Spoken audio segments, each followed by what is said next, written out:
Pronto. Bom dia, pessoal. Vamos começar então a falar sobre as dúvidas, né? Principalmente as dúvidas dos EDs, mas aí a gente vai passando conteúdo também, né? Então, qualquer dúvida em relação a conteúdo, professora, a parte lá de regulação da expressão gênica, quando você falou disso, ficou confuso e tal, podem perguntar, que é o momento também da gente conversar e sanar as dúvidas de conteúdo, tá? E aí, se não der tempo de falar das questões e tal, eu posso gravar algum outro videozinho dando algumas dicas para vocês, tentando ajudar vocês aí nas questões dos EDs, tá? Vão fazendo ele com calma, vocês vão ter até a semana que vem para fazer, né? E entreguem também com calma e não no meio do dia que vocês já estão fazendo prova, né? Então não se enrolem com isso. Entreguem direitinho os 2 EDs completinhos. Escrevam nos EDs, é importante não entregar o ED em branco ou questões em branco, tá? Porque aí eu não consigo ajudar vocês, eu não consigo dar nenhum ponto. Se você me manda a questão em branco, eu vou zerar a questão. Se você me manda a questão tentando responder a questão, eu vou considerar alguma coisa, tá? Não sei exatamente o quanto, não sei exatamente o que, mas sempre isso, tá? Me ajudem a ajudar vocês, tá bom? Então vamos lá. Eu separei essas dúvidas aqui primeiro, porque elas foram as dúvidas com mais pessoas que me pediram, enfim, da lista que me deram, né? Foram as mais frequentes, né? A 14, a 7, a 17 do ED1 e essas daqui do ED2. E a Giovana me passou mais algumas também que eu adicionei aqui. Depois a gente vai ver, tem mais algumas outras que aí foram menos pessoas com dúvidas, aí já vou deixar um pouquinho mais para o final. Vamos começar com essa questão aqui do ED1, que é uma questão, assim, bem, pega um pouquinho mesmo, tá? Traz aí uma molécula bifilamentar de DNA, tá? Então, essa aqui é a molécula bifilamentar. A gente tem, né? Sabe que a nossa DNA é uma dupla fita, então são 2 fitas, uma complementar à outra. Vejam aqui que uma é complementar, ó, A aqui, T aqui, A aqui, T lá, e por aí vai. São complementares, né?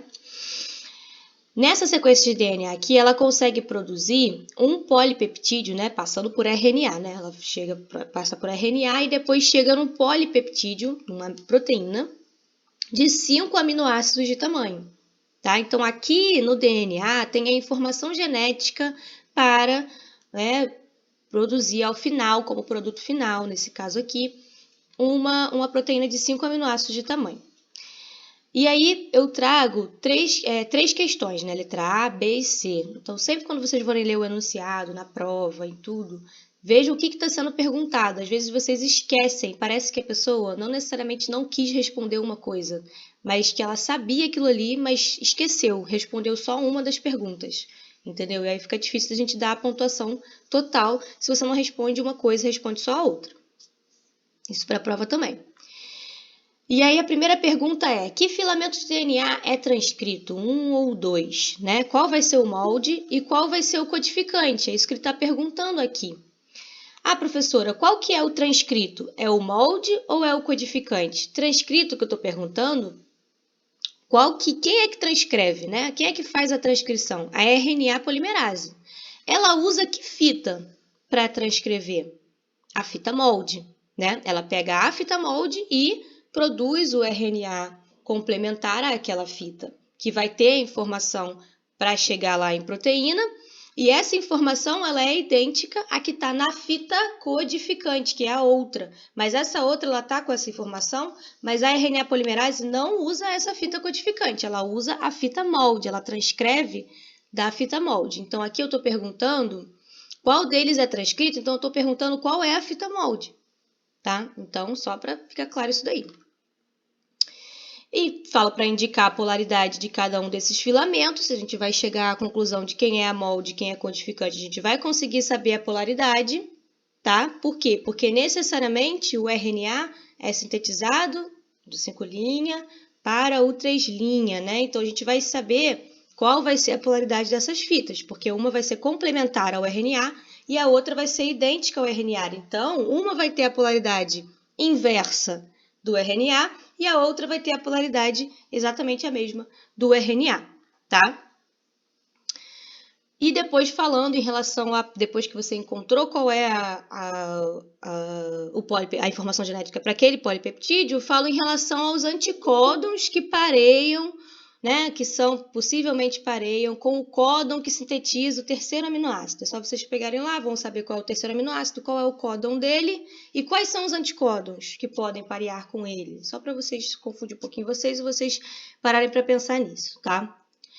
Então, vamos lá. Dadas essas questões, a primeira coisa que a gente tem que entender é onde que está a tal informação genética para produzir esses 5 aminoácidos de tamanho. Como é que eu vou procurar isso dentro dessa sequência aí, né? O que a gente sabe sobre a questão dos códons, né, que vão estar presentes ali, a informação, né, em relação a iniciar uma proteína e acabar e finalizar uma proteína. Necessariamente a gente já sabe que essa proteína, embora a gente não saiba a sequência dela completa, a gente sabe que ela vai começar com uma metionina e tem que ter ali mais 4 códons que codifiquem aminoácidos. Depois eu vou ter que ter um códon de fim, né? Então ela vai começar com uma metionina, vai ter 4 que vão codificar algum aminoácido e vai ter uma trinca que vai codificar um códon de parada, um códon de fim, tá? Necessariamente. O que a gente vai procurar aqui, então? Aqui eu estou falando de DNA, então aqui eu tenho timinas, não tenho uracilas, tá? Mas se a gente for pensar, então, é o que eu estou falando aqui. A gente está procurando uma região aqui do DNA que codifique um RNA, e aí por isso as uracilas, que tem aí AUG, XXX, eu coloquei só para identificar que seriam aí mais 4 trincas que codifiquem aminoácidos e depois um stop. Necessariamente tem que ter um UAA, UAG ou UGA, tá? No RNA que vai ser formado. Então é isso que eu vou procurar, um RNA que chegue a isso aqui e que tenha isso daqui no final, uma dessas 3. E importante, nenhuma dessas 3 pode estar aqui no meio, porque aí vai parar antes, a proteína vai ser menor.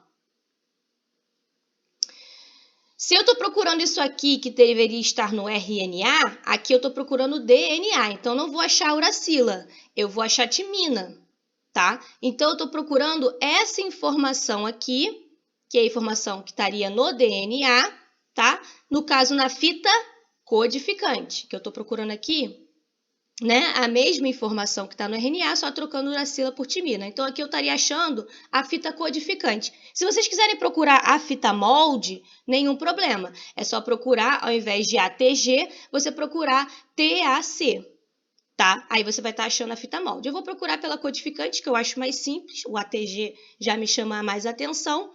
E depois a gente identifica, ó, essa é a codificante, essa é a molde. Então, aí a gente chega lá às conclusões que a gente deve chegar.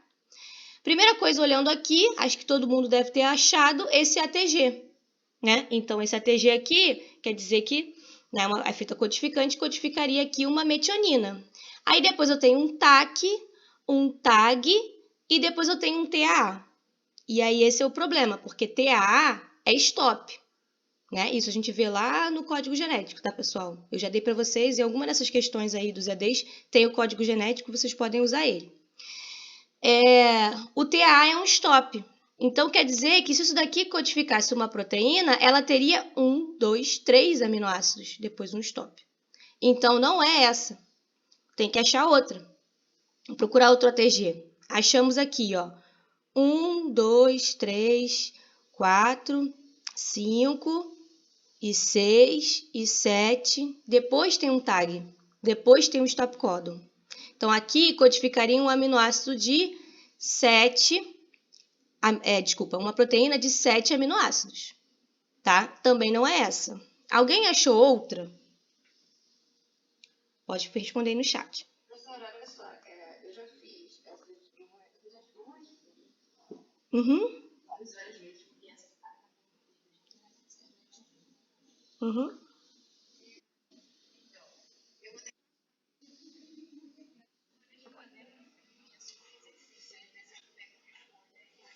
Sim.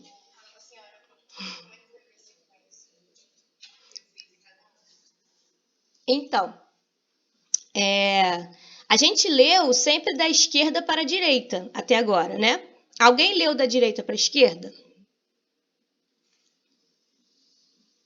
De repente é a Alexandra que está procurando ali?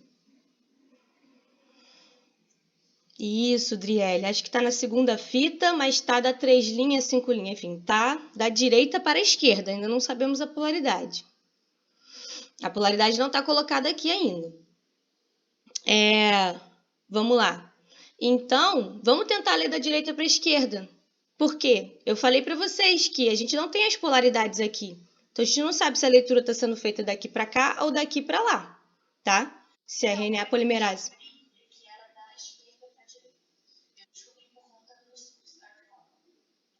Da direita para a esquerda.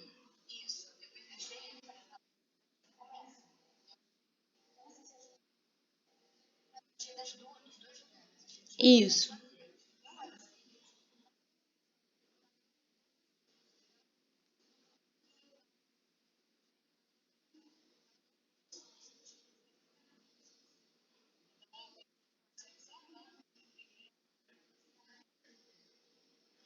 Isso, vamos lá.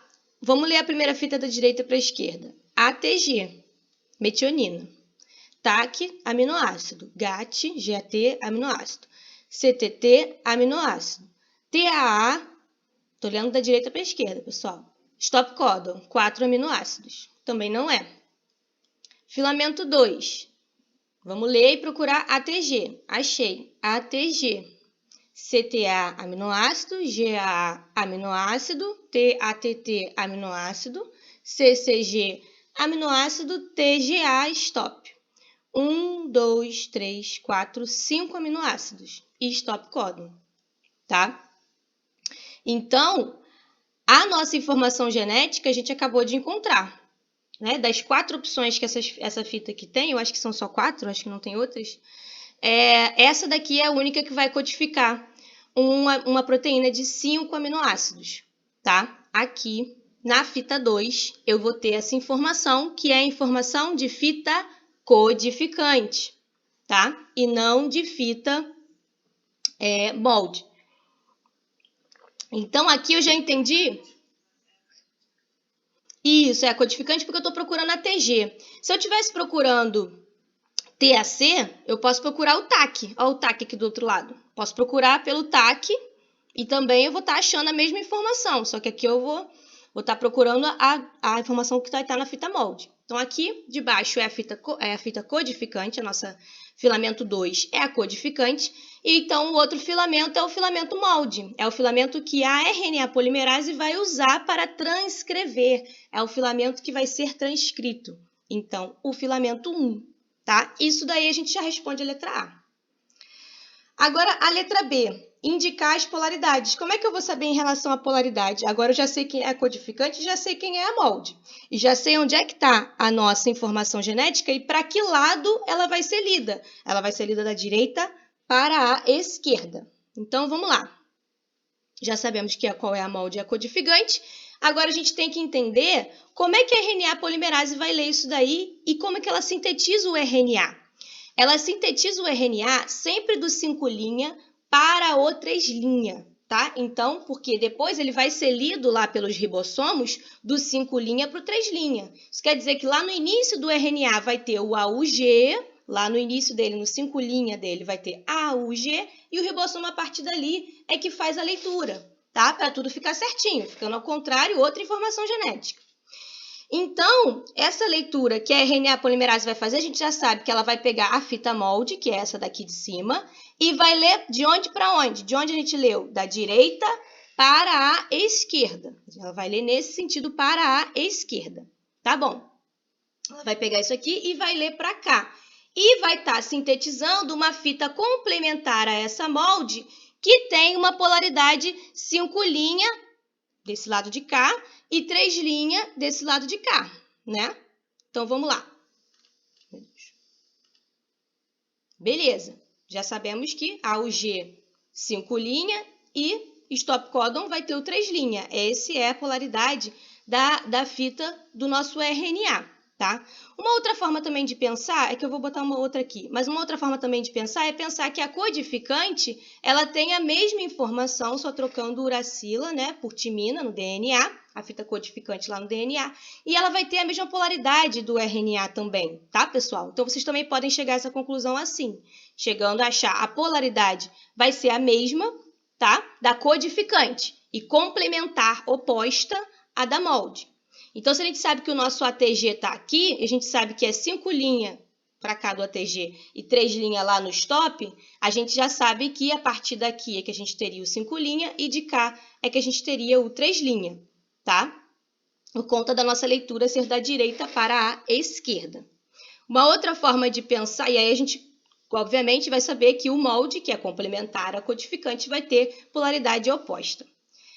Uma outra forma de pensar é que a nossa RNA polimerase, é o que eu estava falando lá antes, né? Vai ler da direita para a esquerda, aqui a nossa fita molde, e vai sintetizar um RNA, né? Que vai estar sendo sintetizado do 5' para o 3', tá? É isso aqui, vai sair um RNA transcrito aqui com essa polaridade, a mesma polaridade da fita oposta, com essa informação genética aqui, ó, A, vai ter U, né, e não T, vai ter A, U, G, G, A, U, e por aí vai, tá? Esse RNA que está sendo sintetizado aqui, enquanto a RNA polimerase está indo nessa direção, direita para a esquerda.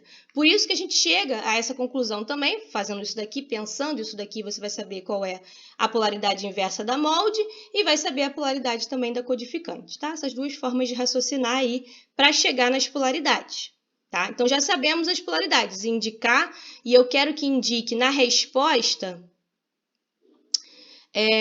eu quero que indique na resposta o 5', 3' da esquerda para a direita dos filamentos 1 e 2, a polaridade 5'/3' da esquerda para a direita. Então, vocês digam, porque a gente tem uma convenção, a gente sempre fala da esquerda para a direita, né, ao dizer. Então, vocês digam lá 5', 3', 1 e no 2, 3', 5', tá? Entendendo por que isso acontece.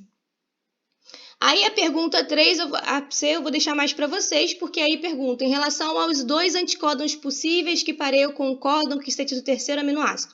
Procura lá o terceiro aminoácido, tá? GAA, esse aqui. Vai lá no código genético, tá?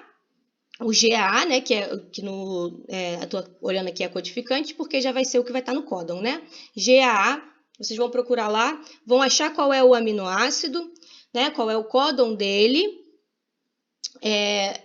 Eu estou falando que existem 2 anticódons possíveis que vão parear. Isso é porque tem 2 códons provavelmente possíveis que vão codificar para esse aminoácido, tá? E aí buscam lá os 2 códons possíveis e façam a complementarização dele para chegar nos anticódons. Pode falar, Alexandre.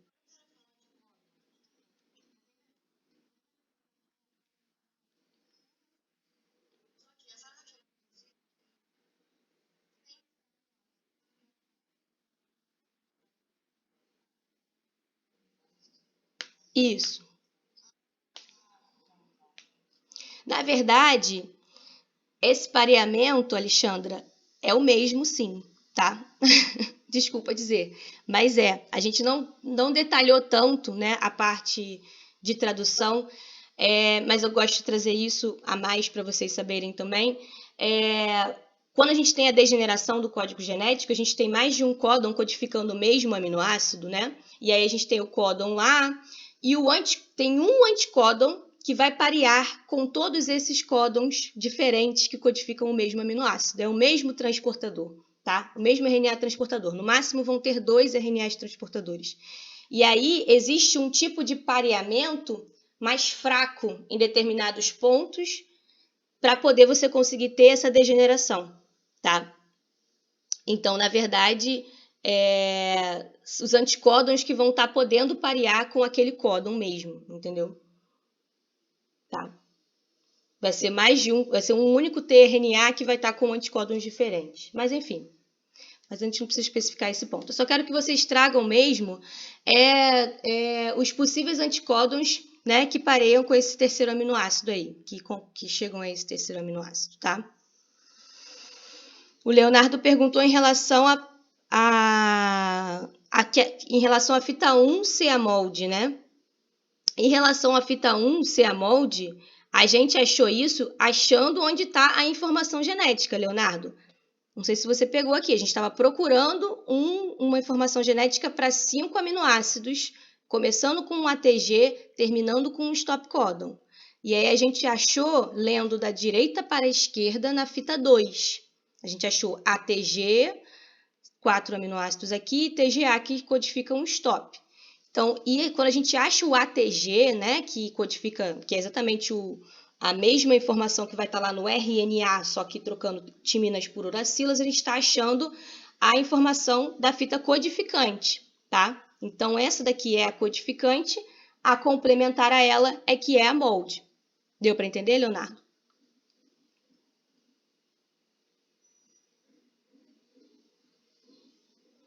Então, essa parte dos 2 anticódons, Fernanda, que você está perguntando, é simplesmente, realmente, é só achar não vou complicar essa parte, enfim, né? Quando a gente tem tempo, a gente fala mais. Ok, deixa eu só...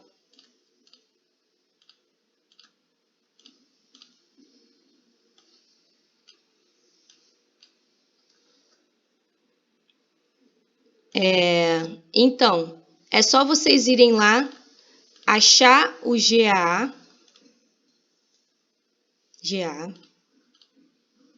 aqui no código genético, GA, que é glutamato, tá?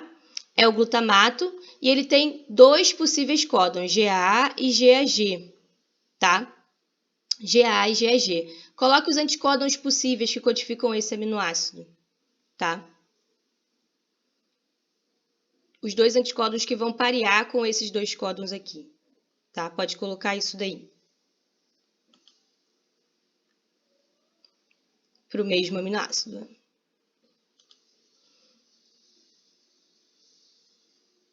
Beleza? Ok, vamos passar para a próxima então. Essa daqui foi uma que a Giovana, que está aí, nos pediu para a gente colocar. Não foi? Foi, acho que foi.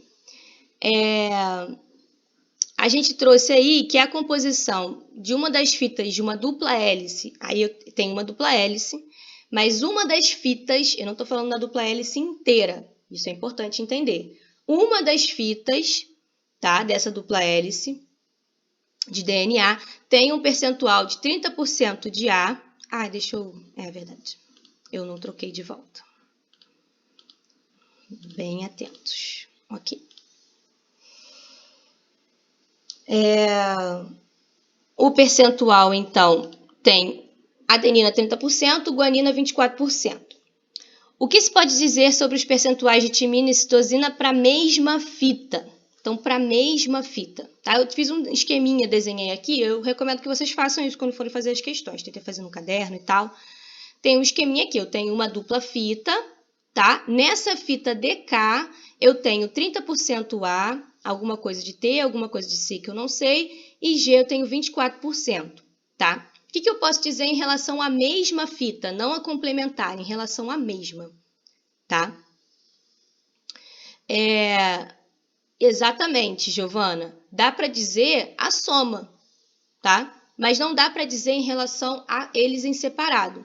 A soma é fácil, porque eu sei que a soma aqui da fita vai dar 100% da fita. Só tem como ter adenina, timina, citosina ou guanina, né? Então, eu vou reduzir isso de 100% e vou saber o somatório de T mais C. Tá, mas como é que eu vou saber o T separado em relação ao C? Eu não sei. O que vai determinar isso em relação um ao outro, 46 é o percentual de todo. Eu não sei se é 20% C e 26% T, não sei. Isso vai determinar se ele me dissesse na outra fita os complementares de T e C. Se ele me dissesse na outra fita o complementar de T e C, eu conseguiria dizer em separado. Aí ele pergunta sobre a outra fita, tá? Em relação à outra fita, você consegue dizer algumas coisas. Se eu tenho 30% de A nessa fita, na outra fita eu tenho quanto de T? 30%. Consigo dizer, porque se eu tenho 30% aqui, eu tenho 30% de T. Em relação à citosina, eu consigo dizer também, porque se eu sei que tem G aqui tanto, eu vou saber em relação ao C nessa fita, tá? Se o T mais C nessa fita é 46%, quer dizer que o A mais G na outra fita também é. Mas não dá para dizer o A sozinho e o G sozinho também, pelo mesmo motivo, né? Isso vai depender em relação a um e outro, tá? Ele não disse os percentuais da dupla fita como um todo. Beleza?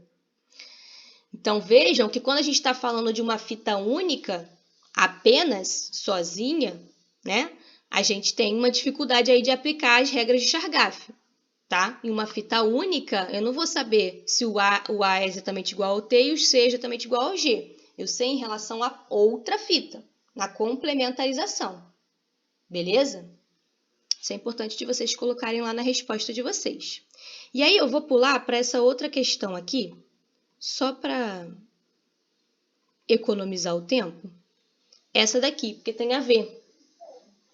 Pode falar, Júlia.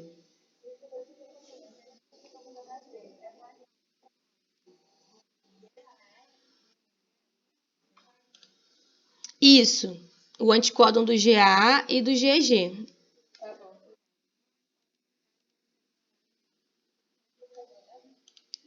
bom. Desculpa, repete. Isso, o anticódon é aquele que é a sequência que o RNA transportador está carregando, tá? Mais ou menos.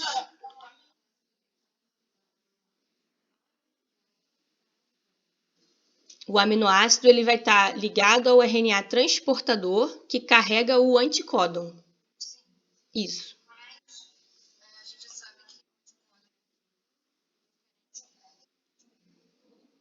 O anticódon, desculpa, não, no código genético nós temos os códons, tá? Isso é importante saber. No código genético a gente tem as trincas que estão presentes no RNA mensageiro, os códons, que de fato vão dizer em relação a qual aminoácido vai ser, tá? Agora, o transportador aí é uma outra questão. O transportador está trazendo um anticódon, mais ou menos uma sequencinha ali, que vai estar conseguindo parear com aqueles códons possíveis para aquele aminoácido que ele está carregando, tá? No caso, um glutamato. Beleza. Agora, vamos lá. Porque está relacionada à questão anterior, vou botar essa daqui. O DNA isolado de um vírus bacteriano contém 25% de A, 33% de T, 22% de C e 20% de G. Esses resultados são esperados pelas regras de Chargaff. Não é esperados porque eu espero isso. Pela regra de Chargaff. O Chargaff foi lá, analisou uma porrada de DNA de um monte de organismos e chegou que A mais T é igual A mais G é igual a C mais T, né? Chegou que o A é igual a T e que o C é igual a G. As regrinhas que vocês já sabem. Está relacionado a essas regras? Estão de acordo com essas regras? Todo mundo aqui concorda que não. O A não está igual ao T, o C não está igual ao G, né? A mais G não é igual a T mais C, então não está de acordo com as regras de Chargaff. Como que a gente poderia explicar esses valores? Tá? Né? Poxa, mas é um DNA isolado, é um genoma de um vírus, mas é um genoma, certo? Se é um genoma de um vírus, por que está essa problemática aqui, né? Bom, não duvidem do Chargaff, ele está certo. Sempre que a gente tiver uma dupla fita de DNA, a gente vai ter as regras de Chargaff. É a mesma coisa que a gente estava falando na questão anterior. A gente só consegue dizer quanto tem de A em uma fita se a gente souber na fita complementar o quanto tem de T, tá? Na complementar.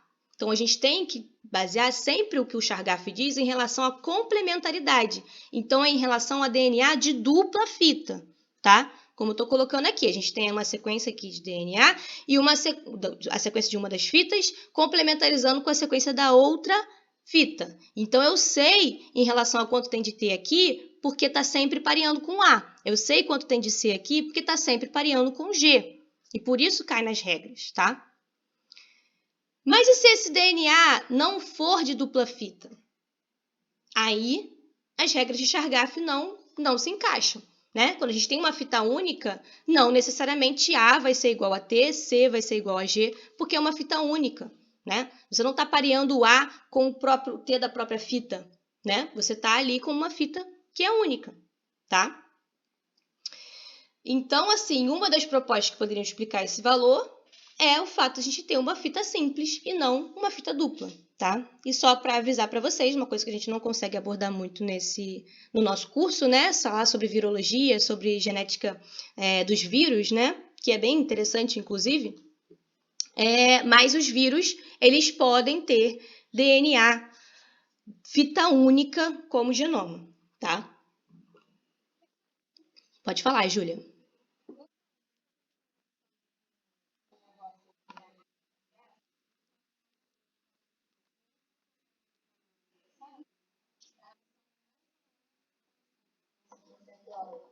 Sim, mais ou menos. Veja que não é muito distante também ali, tá? 22, 20%, né? Tem uma variaçãozinha. Mas isso por quê? Porque ninguém, vamos dizer assim, né? Nós temos 4 possibilidades ali, né? E trazendo aquelas informações, dificilmente a gente vai ter repetições muito grandes de uma fita com muito mais A do que outro, né? Vamos dizer assim. E, inclusive, a gente tem isso no nosso DNA, né? Tem regiões longas de repetição, mas isso no nosso genoma de 3 bilhões de pares de base. Não num genoma tão curtinho de vírus, né? Então, em geral, é próximo, mas não cai dentro da regra, tá? Você pode falar que está aproximadamente igual, mas não está aproximadamente 33% de T e 25% de A, né? Não está pareando um com o outro. Não se encaixa na regra de Chargaff. A regra de Chargaff é exatamente o mesmo percentual, Júlia. Tá? Por quê? Porque onde tem A tem T. Não vai variar isso. A complementariedade de bases, ela não varia, tá? Não vai variar. Então, coloca que não vai estar de acordo com as regras de Chargaff, mas você pode dizer que fitas simples tendem a ter um valor um pouco próximo. Tá próximo, mas não tá igual. Entendeu? Daí você pode colocar isso também, como for ele explicar esses valores. Olha, é uma fita simples e a fita simples tem valores próximos, mas não idênticos entre A e T e C e G, tá?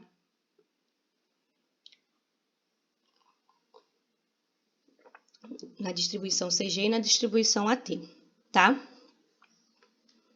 Então, beleza. Só para realmente frisar, uma das possibilidades é que os vírus têm genoma de DNA fita simples, tá? E esse é um DNA isolado de um vírus bacteriano, tá bom? Existem vírus, né, que tem genomas de DNA fita simples, DNA fita dupla, RNA, também tem vírus que tem genoma de RNA, como o próprio COVID, né, o vírus da COVID, né, e etc.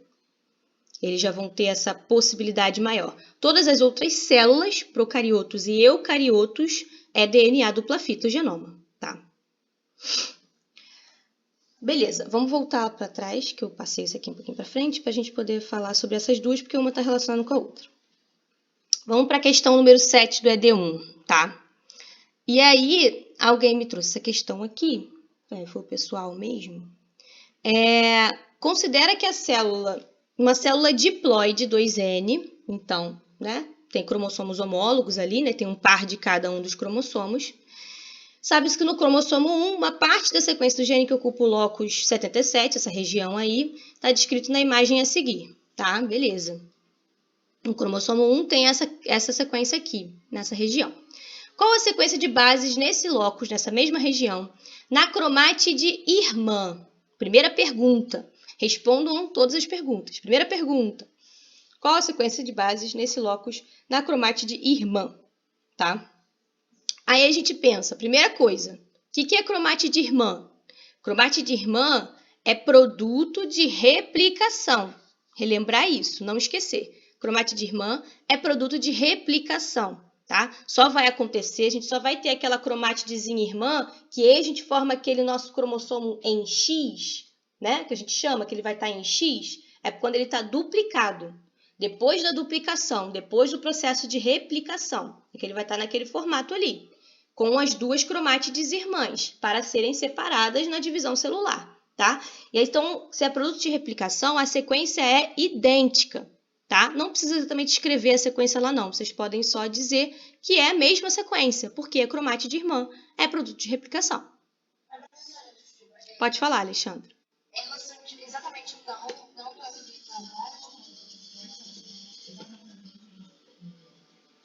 Porque é produto de Aqui não necessariamente é... Aqui, eu nem sei se essa região aqui codifica. Não sei, tá? Tá falando que é um gene. Tudo bem, tá falando que é um gene. Deve codificar pelo menos algum RNA. Mas, enfim, não importa se essa região aqui está sendo transcrita ou não, qual vai ser transcrita. Na transcrição é que a gente tem que pensar qual é a molde, qual é a codificante. Na replicação do DNA, as duas fitas são replicadas da mesma maneira. Passa a forquilha de replicação. Passou aqui a forquilha de replicação com uma DNA polimerase 3 com seus 2 cernes catalíticos, cada uma, né, replicando uma das fitas, uma de forma contínua e a outra de forma descontínua, e ela replicou isso daqui e gerou 2 fitas exatamente idênticas, tá? Beleza? Relembrou isso? Se é cromate de irmã, é produto de replicação. Deu para entender? Acho que sim. Beleza. Aqui a gente não está querendo saber em relação a qual é a codificante, qual não é, tá? Essas fitas aí não são idênticas, né? Essas fitas aqui, uma não é idêntica à outra. Uma não. Essa aqui é uma dupla fita, tá? Uma é complementar à outra. Na cromate de irmã, a outra cromate de irmã, eu vou ter exatamente a mesma sequência. Eu vou ter exatamente essa dupla fita, tá? Cromate de irmã que eu digo, pessoal, não é uma fita que é complementar à outra. Cromate de irmã que eu digo é uma outra dupla fita de DNA. Aqui eu tenho uma dupla fita de DNA, aqui eu tenho outra dupla fita de DNA, tá? E elas são idênticas porque são produtos de replicação. O produto de replicação é o quê? Eu abri essas 2 fitas aqui, passei uma forquilha de replicação, passei a DNA polimerase ali e copiei. Fiz duas duplas fitas idênticas uma à outra. Isso, assim, quando eu termino de fazer isso ao longo de todo um cromossomo, eu formo cromátides irmãs, tá? Eu formo aquele cromossomo duplicado em X, que tem cromátides irmãs. Depois eles vão ser separados na divisão celular. Deu para entender? Beleza. Aí agora vem o conceito de cromossomos homólogos, porque aqui a gente tem uma célula diploide, um par de cromossomos, né? Um par de cada um desses cromossomos. Então, além de ter uma cromátide irmã, se ela tiver no momento lá da duplicação dela, ela vai ter também um par homólogo a ela, tá? E o que ele está dizendo aqui é o seguinte, sabendo-se que existe vários alelos possíveis. O que são alelos? Variações de um gene. Aqui eu não falei que é um gene? Tenho variações de um gene, certo? Que seriam os alelos. Lembra dos alelos? Um alelo, né, é uma variação do gene, tá? Algumas modificações, algumas mutações ali presentes, eu já gero um alelo ali mutante, né? Eu tenho meu alelo selvagem, meu alelo mutante, relembrando a nossa última aula que a gente teve. E ele diz que esses alelos se dão, né, essas diferenças, essa variação aí possível que pode estar presente no gene, ela é uma substituição de uma base onde cada uma das purinas são substituídas por pirimidinas na fita a ser transcrita, tá? E que é indicada aqui pela seta. Está sendo indicada pela seta a fita a ser transcrita. Agora eu entendi o que a Alexandra estava perguntando. Tá, essa é a molde, realmente, é a que vai ser transcrita. Mas não importa muito em relação à questão anterior que eu estava falando. Essa é a nossa fita molde, é a que vai ser transcrita. Estou falando que tem possíveis alelos em que nessa região aqui, onde tem purina, substitui por pirimidina, tá? Isso daqui é só para fazer vocês procurarem. Quais são as purinas aqui? Quais são as pirimidinas que eu posso substituir essa purina, tá? E aí ele está perguntando se seria possível saber a sequência de bases que possa ocupar este locus no cromossomo homólogo. No cromossomo homólogo. Será que sabendo o que eu tenho de sequência em um cromossomo, né? e eu vou saber a sequência que vai estar no par homólogo? Na cromatide irmã eu sei porque a cromatide irmã é idêntica. O par homólogo necessariamente vai ser idêntico? O que vocês acham?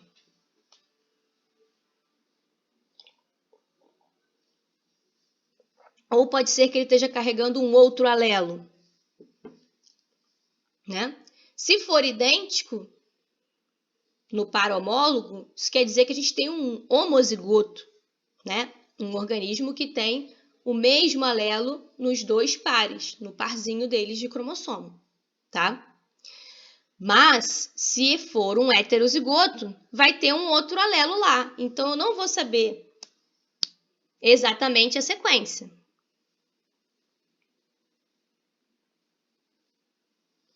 Cecília, o par homólogo é um outro cromossomo, tá? É um outro cromossomo que é par, que é parecido com este, tem os mesmos genes dispostos, mas não necessariamente os mesmos alelos, tá? São parecidos, mas não são necessariamente idênticos. E se é um outro cromossomo com DNA dupla fita. Essa questão da fita, que é 3' 5' e a fita que é 5' 3', essas fitas que têm polaridade inversa se complementarizam para formar uma dupla fita de DNA, tá? Porque o meu DNA, ele tá lá em dupla fita, sempre, tá? Quando eu replico esse DNA e formo um novo DNA para acontecer a divisão, eu formo uma nova dupla fita, com uma fita 3' 5' e uma fita 5' 3'. Se eu tenho um par homólogo, porque aqui é um organismo diploide, eu vou ter um cromossomo de DNA dupla fita e um outro cromossomo de DNA dupla fita. Os dois têm as duas fitas, tá?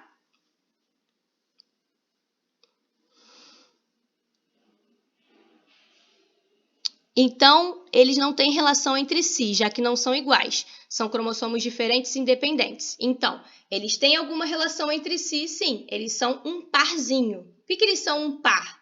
Porque eles têm ali dispostos os mesmos genes. Eles vão ter o mesmo tamanho, o mesmo formato, tá? E vão estar dispostos ali os mesmos genes. Mas não necessariamente os mesmos alelos. As sequências não necessariamente vão ser idênticas, tá? Quando você foi formada, Cecília, você recebeu 23 cromossomos da sua mãe e 23 cromossomos do seu pai, tá? E assim você formou você com 46 cromossomos, e sendo que do cromossomo 1 você tem um par, do cromossomo 2 você tem um par, do cromossomo 3 você tem um par, até o 23, tá? Que você vai ter um par sexual também. Então, esses pares de cromossomos dispõem os mesmos genes. O gene para coloração de cabelo tá aqui nesse cromossomo 1, tá? Mas da minha mãe veio esse gene com um alelo para coloração de cabelo loira. E do meu pai eu recebi um cromossomo que nesse alelo aqui, nessa região em que está o gene para o cabelo, nesse mesmo cromossomo que é o par, ele veio com um alelo um pouco diferente, uma sequenciazinha um pouco diferente que é para coloração de cabelo castanho. Deu para entender, Cecília? A gente abordou isso lá na primeira aula, tentando retrazer esses temas mais básicos de genética, beleza? Exemplos ajudam muito, sempre, concordo, Alexandra. Então, quando eu estou falando do cromossomo homólogo, eu estou falando do par homólogo a ele, tá? Que tem lá, esse gene tá lá nesse par. Mas qual alelo vai ser? Vai ser o mesmo alelo? Pode ser que sim, se for um homozigoto. Se os dois carregam o mesmo alelo para coloração loura de cabelo, provavelmente você vai ser loura, porque só trouxe tanto do seu pai quanto da sua mãe, você recebeu o mesmo alelo, tá? O cromossomo lá com o mesmo alelo. Mas não necessariamente, não dá para a gente ter certeza, tá? De qual é essa sequência que vai estar no cromossomo homólogo. A Fernanda conseguiu entender agora, depois dessa explicação dos exemplos?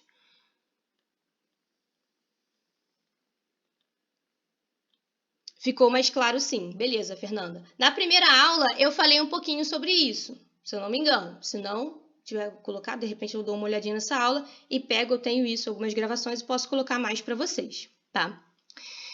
Então, a gente não consegue ter certeza em relação ao cromossomo homólogo, do que vai ter lá, tá?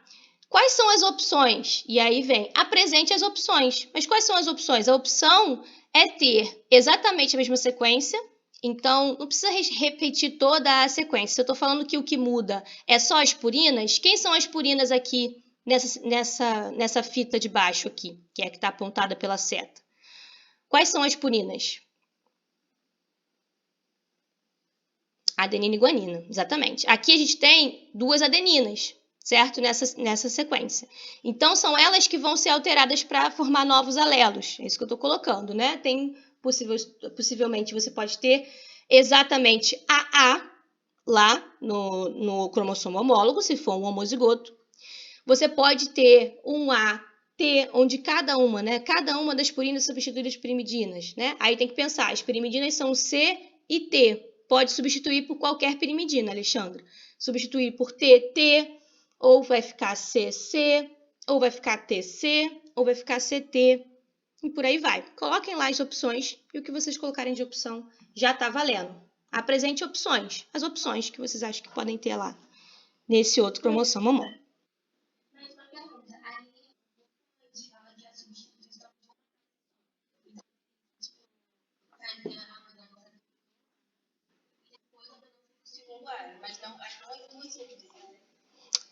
Na teoria sim, é o que eu estou colocando no enunciado. De uma base, cada uma por pirimidina, tá? Então, se eu falo que a substituição de uma base, é uma base só. Eu estava falando das duas, né? Aqui está escrito no enunciado substituição de uma base. Então, seria a possibilidade de ter AA, que já tem, né? Um alelo aqui, possível. Tem a possibilidade de ter um TA, um CA, ou um AT, ou um AC, tá? Beleza? Então, só colocando aqui que cromossomo homólogo é o par homólogo, mesmos genes, mas não necessariamente os mesmos alelos. Porque o cara pode ser homozigoto ou heterozigoto, tem um alelo diferente. Não dá para afirmar com certeza, aí vocês botem as opções, tá? Aqui estão as purinas. Beleza, vamos lá. A questão do ED1, questão 10. A Débora perguntou se pode colocar só as mudanças no AA ou tem que reescrever tudo. Pode colocar só as mudanças do AA, tá, Débora? Tudo que der para simplificar, podem simplificar na resposta, desde que eu consiga entender o que você está falando. Se você quer falar só em relação àquilo ali, ó, só ali. Ao invés de AA, pode ser AA, pode ser AT, pode ser, enfim, não tem problema. Ninguém merece ficar escrevendo sequência, né? Vamos lá. Qual erro seria mais danoso para um organismo? Erros cometidos pela DNA polimerase ou erros cometidos pela RNA polimerase? Agora eu quero ouvir vocês. O que vocês acham que é mais danoso para um organismo? A DNA polimerase cometer erro ou a RNA polimerase? Essa aqui tem mais de uma resposta. RNA polimerase, Alexandra, por que você acha? E outras pessoas também que responderam. Não, só comentando, né? Não precisa escrever a resposta, só tô falando o que vocês acham por quê. Ela não faz revisão de erro, pronto, a Fernanda colocou ali. Ela não tem a possibilidade de reparar o seu erro. RNA polimerase errou, vai ficar isso no RNA, tá? Vai ficar lá no RNA mensageiro dela, ou no RNA que ela está transcrevendo aquele erro, tá? No caso da DNA polimerase errando, ela tem atividade revisora, ela tem os vários sistemas de reparo que a gente conversou na última aula, tá? Só que não tem uma resposta única certa aqui. Por quê? Se a DNA polimerase comete um erro e ela não consegue revisar, e o sistema de reparo não consegue revisar, isso fica para sempre marcado lá no DNA. Vai ser fixada uma mutação, e essa mutação pode ser que seja danosa para o organismo, né? A gente já falou que DNA a gente repara, a gente não substitui. Já o RNA, embora a RNA polimerase não tenha a possibilidade de fazer uma revisão ou ter sistemas que reparem o RNA, por que não tem sistemas que reparem o RNA e tem tanta coisa para reparar DNA? Porque RNA, ele é temporariamente presente na célula, tá? Os RNAs, eles são constantemente sintetizados. Ele é sintetizado, colocado lá no citoplasma, ele vai fazer a sua função, vai degradar e vai ser sintetizado um novo RNA sempre. Vai estar sempre sendo feito, tá? As duas têm possibilidades de ser problemáticas, tá? Por motivos diferentes. O RNA ter sido sintetizado errado é problemático, mas é temporário. A célula pode degradar aquele RNA e sintetizar um novo. No DNA, ela tem possibilidade de revisar, mas, né? A Fernanda perguntou se caso ela escolha falar de uma, é errado? Não, não é errado. Só para vocês entenderem que tudo na vida tem mais de uma resposta, tá? É a sua visão. Fala, Aline.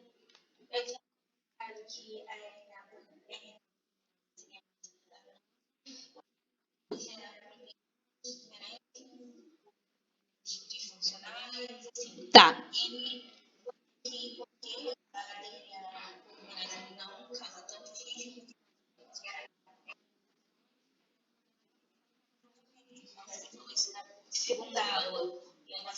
Mutação nem sempre é negativo, né?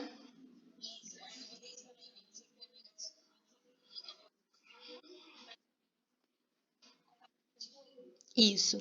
Só tem uma questão do que você falou, Aline, que é a seguinte: você colocou que um erro que aconteça no RNA pode gerar uma proteína diferente, não sei o quê. Um erro que aconteça no DNA também, porque aconteceu lá no DNA, foi transcrito, né? Pode causar também um erro na proteína, tá? Só pensa isso, né? Que isso vai acontecer nos dois casos. Mas aquilo que você está falando em relação a nem sempre uma mutação pode ser realmente negativa, ela pode ser positiva, tá? Beleza, achei excelente. Pode responder lá. Respondam aí conforme vocês estejam vendo e pensando aí, tá? Pode falar apenas do RNA, Giovana, se você quiser. Desde que a resposta tenha conceitos que a gente trouxe na aula, tá? Não coisas inventadas de internet, que às vezes as pessoas pegam as coisas na internet para fazer as respostas que eu fico assim, gente. Coisas que a gente conversou sobre na aula, como a Aline falou, eu lembro que você falou isso, falou aquilo, que a gente tenha conversado mais em aula e que esteja abordado lá sobre as questões em relação a DNA polimerase, em relação a RNA polimerase, em relação ao sistema de reparo, em relação à atividade revisora, ou o que for, tá? Podem colocar aí. Vamos lá. O que? Esse slide aqui? Cecília? Já foi? Beleza. Podemos dizer que o produto final de um gene é uma proteína? Podemos dizer isso? A gente até pode dizer isso sim, tá? A gente conversou. Também, né, Alexandra? Também. Exatamente, Giovana. Não necessariamente. Não dá para generalizar. Não dá para falar que sempre, tá? Podemos dizer sim, mas nem sempre, tá? Podemos dizer não, porque também pode ser um RNA, não necessariamente uma proteína. Pode ser um RNA que não seja um RNA mensageiro. E aí não vai gerar proteína, tá? Exatamente, Alexandra. Um gene codificador de proteínas é um gene que tem como uma proteína como produto final. Tem um RNA como produto intermediário e uma proteína como produto final, tá?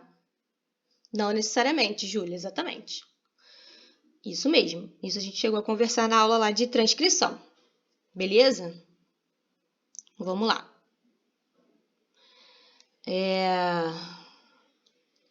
Pergunta 17. Existe alguma possibilidade de erro durante o processo de tradução? Tá? Qual é a etapa crítica para que esse processo ocorra corretamente? Qual é o mecanismo apresentado para minimizar esses erros? A Alexandra falou que colocou uma resposta enorme. Gente, podem colocar respostas enormes, é ótimo também. O ED é feito para vocês treinarem, tá? Treinarem, responderem, repensarem nos conceitos e ficarem ali, né, com tudo bem na cabeça para fazer a prova tranquilamente, tá? E aí, para responder essa pergunta 17 aqui, a gente tem esse slide que eu trouxe, que é um slide que está na aula. Como eu estava falando, eu vou falar sempre para vocês. procurem o que vocês quiserem pensar. Poxa, essa pergunta aqui, o ED, tanto o ED quanto a prova, é permitido vocês buscarem no material, tá? Não é permitido respostas idênticas, copiadas, tudo aquilo, né? Mas é permitido vocês consultarem o material, senão não seria online a avaliação.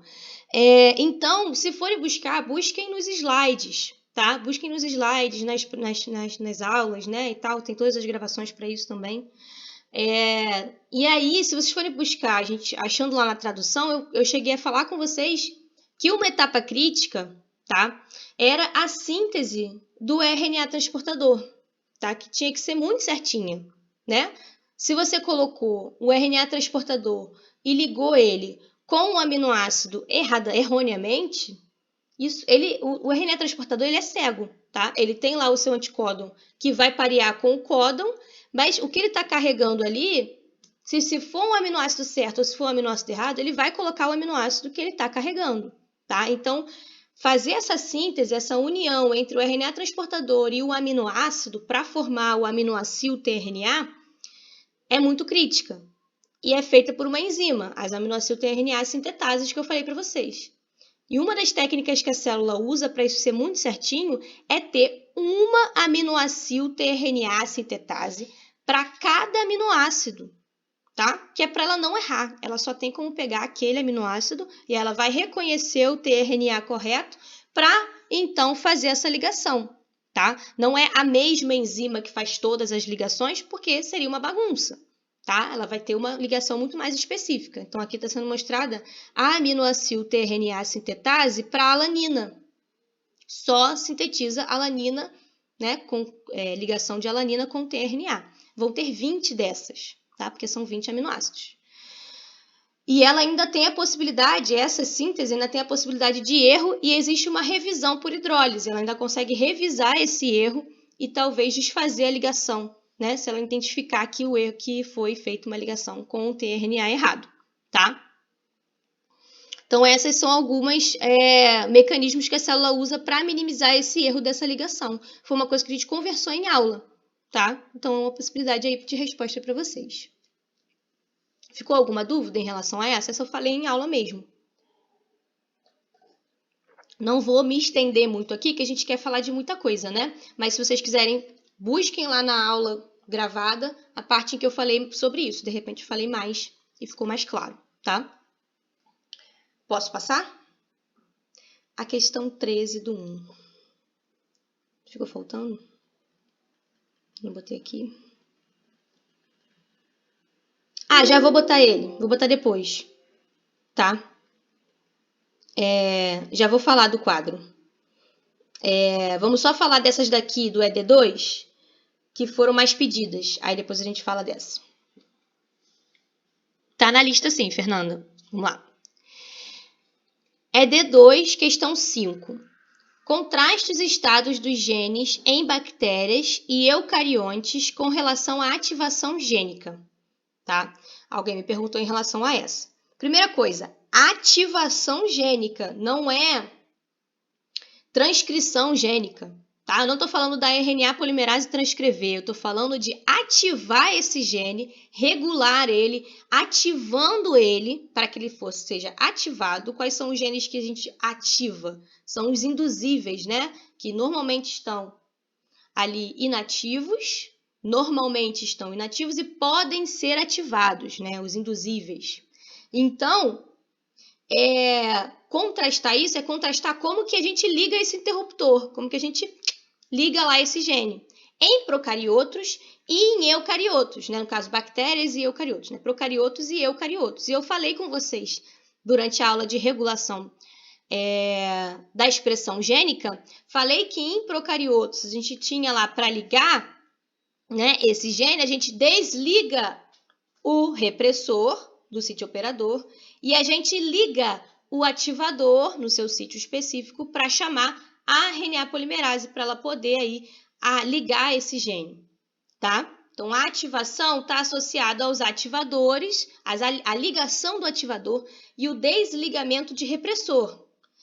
E eu falei em eucariotos, e aí contrastar com os eucariotos. Os eucariotos eu cheguei a conversar nessa aula que são uma quantidade maior de proteínas que vão estar associadas, são mais numerosos. Fatores de transcrição vão estar associados à ativação do gene, tá? E vão estar associados também regiões distantes do promotor, que são os enhancers ou acentuadores. Regiões essas que vão ser onde vão ser ligados os ativadores e os vários fatores de transcrição que formam lá os acentuossomos. Tudo isso, essa coisa toda para ligar um gene. Ou seja, é um ajuste muito mais fino, pode ser ajustado de várias formas diferentes, porque depende da conformação de quais proteínas vão estar ligando ali, tá? É bem mais complexo esse processo, né, em eucariotos, né? Porque são mais proteínas. Não precisa escrever isso tudo, mas estou falando só realmente contrastando. Aqui, ó, uma proteínazinha desligando e a outra ligando, né? E aí, tendo uma quantidade de proteínas, né, grande pra caramba lá em eucariotos, fatores de transcrição. Beleza? Vamos lá. Ih, tá tocando aqui, deve ser alguma coisa que chegou, mas eu não vou atender, tá, pessoal? Desculpem. Vamos lá. O ED1, Amazon, provavelmente. ED2, questão número 7. Considere as sequências a seguir como sendo do filamento codificante de uma sequência codificadora de proteínas, do alelo selvagem e do alelo mutante. A substituição destacada, eu vou ver se eles vão ligar de novo, aí eu atendo, mas acho que eles vão desistir daqui a pouco. A substituição destacada em amarelo parece ter criado um códon de fim, tá? E aí ele tá botando aqui, parece ter criado um códon de fim. Por quê? No tipo selvagem, eu tinha um AGG nessa região que está destacada, e no tipo mutante, eu tenho agora um TAG, tá? E a gente sabe que TAG, né, na região codificante, né, TAG, a gente sabe que é um códon, né, o AG no RNA, que é um códon de parada. Então, ele está só mostrando que essa substituição que está em amarelo parece ter criado um códon de fim. Parece. Eles vão ligar de novo. Eu vou atender, pessoal, rapidinho.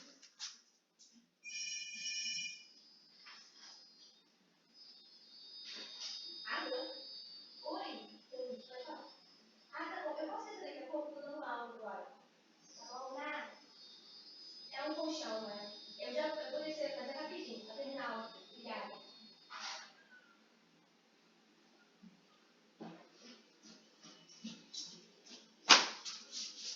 Pronto, vamos lá.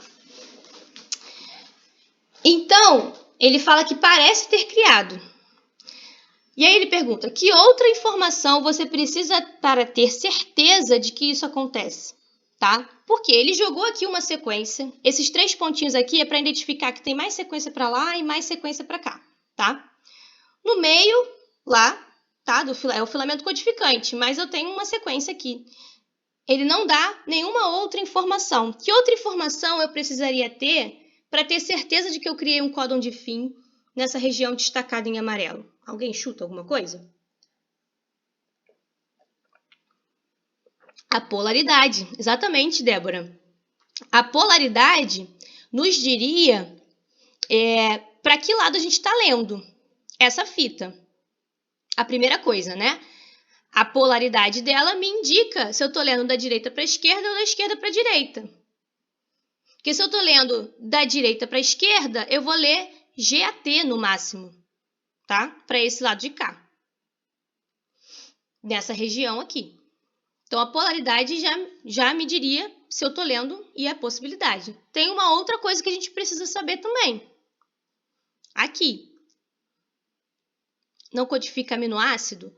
Então, ele já diz que é o filamento codificante, né? Que é uma região codificante. Essa região codifica aminoácido, mas a polaridade nos diria se a gente está lendo da direita para a esquerda ou da esquerda para a direita.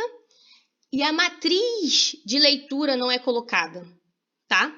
Aqui, eu facilitei a vida de vocês e coloquei a matriz, ó. Separei de 3 em 3 as trincas, tá?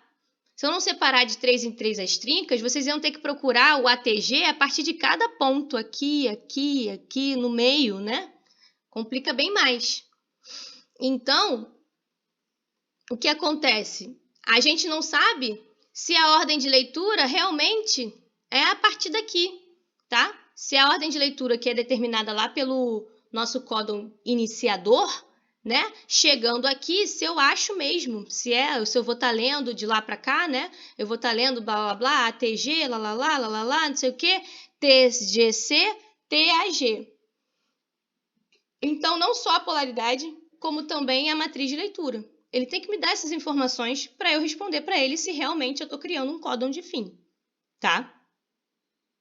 Por isso que é tão importante essas questões da polaridade, de entender a polaridade e de entender a matriz de leitura. Não precisa aprofundar não, Débora. Pode colocar da forma que vocês acharem, tá? Mas lembrando que é um treino para a prova. Aqui eu não estou perguntando por quê, mas pode ser que na prova eu esteja perguntando por quê. Então já vai treinando, já vai escrevendo por que polaridade, por que matriz de leitura. Se chegar na prova e tiver uma questão parecida, você já tem até a resposta na cabeça. É um treino. Vamos lá. Ali eu só coloco, né? Se eu não botei justifique, não sei o que, vocês também não precisam descrever a justificativa, tá? Matriz de leitura. O que é matriz de leitura? Boa, Cecília. É importantíssimo a gente saber o que é matriz de leitura. Eu acho que eu tenho um slide bom aqui para isso. Aqui, esse slide aqui. O que é matriz de leitura? Esquece essa parte que eu estou falando de inserção e deleção, tá, Cecília? Veja só a figura aqui, tá? Aqui eu tenho, bem, um DNA, que é uma dupla fita, né? Fazendo uma complementarização um com o outro, uma fita com a outra. O RNA, que é obtido a partir desse DNA aqui, tá? Esse aqui é o filamento molde que está sendo transcrito, e esse aqui é o filamento codificante. Veja aquele codificante, né? ATG aqui, AUG no RNA mensageiro, tá? Depois que eu vou lá e transcrevi a minha região, né? Usei o meu filamento molde aqui e fiz essa sequência de RNA mensageiro, RNA polimerase que faz isso, depois eu vou ter o quê? Os nossos códons, né? Não são os códons, as trincas de nucleotídeos que determinam qual vai ser o aminoácido que vai ser obtido para formar a proteína no final, o polipeptídeo, que está aqui colocado, ó. A sequência dele é metionina, lisina, glicina, a partir desses códons aqui, tá vendo? Esses códons que estão aqui. A matriz de leitura, Cecília, eu começo a ler a partir desse A, eu começo a ler a partir desse U ou eu começo a ler a partir desse G?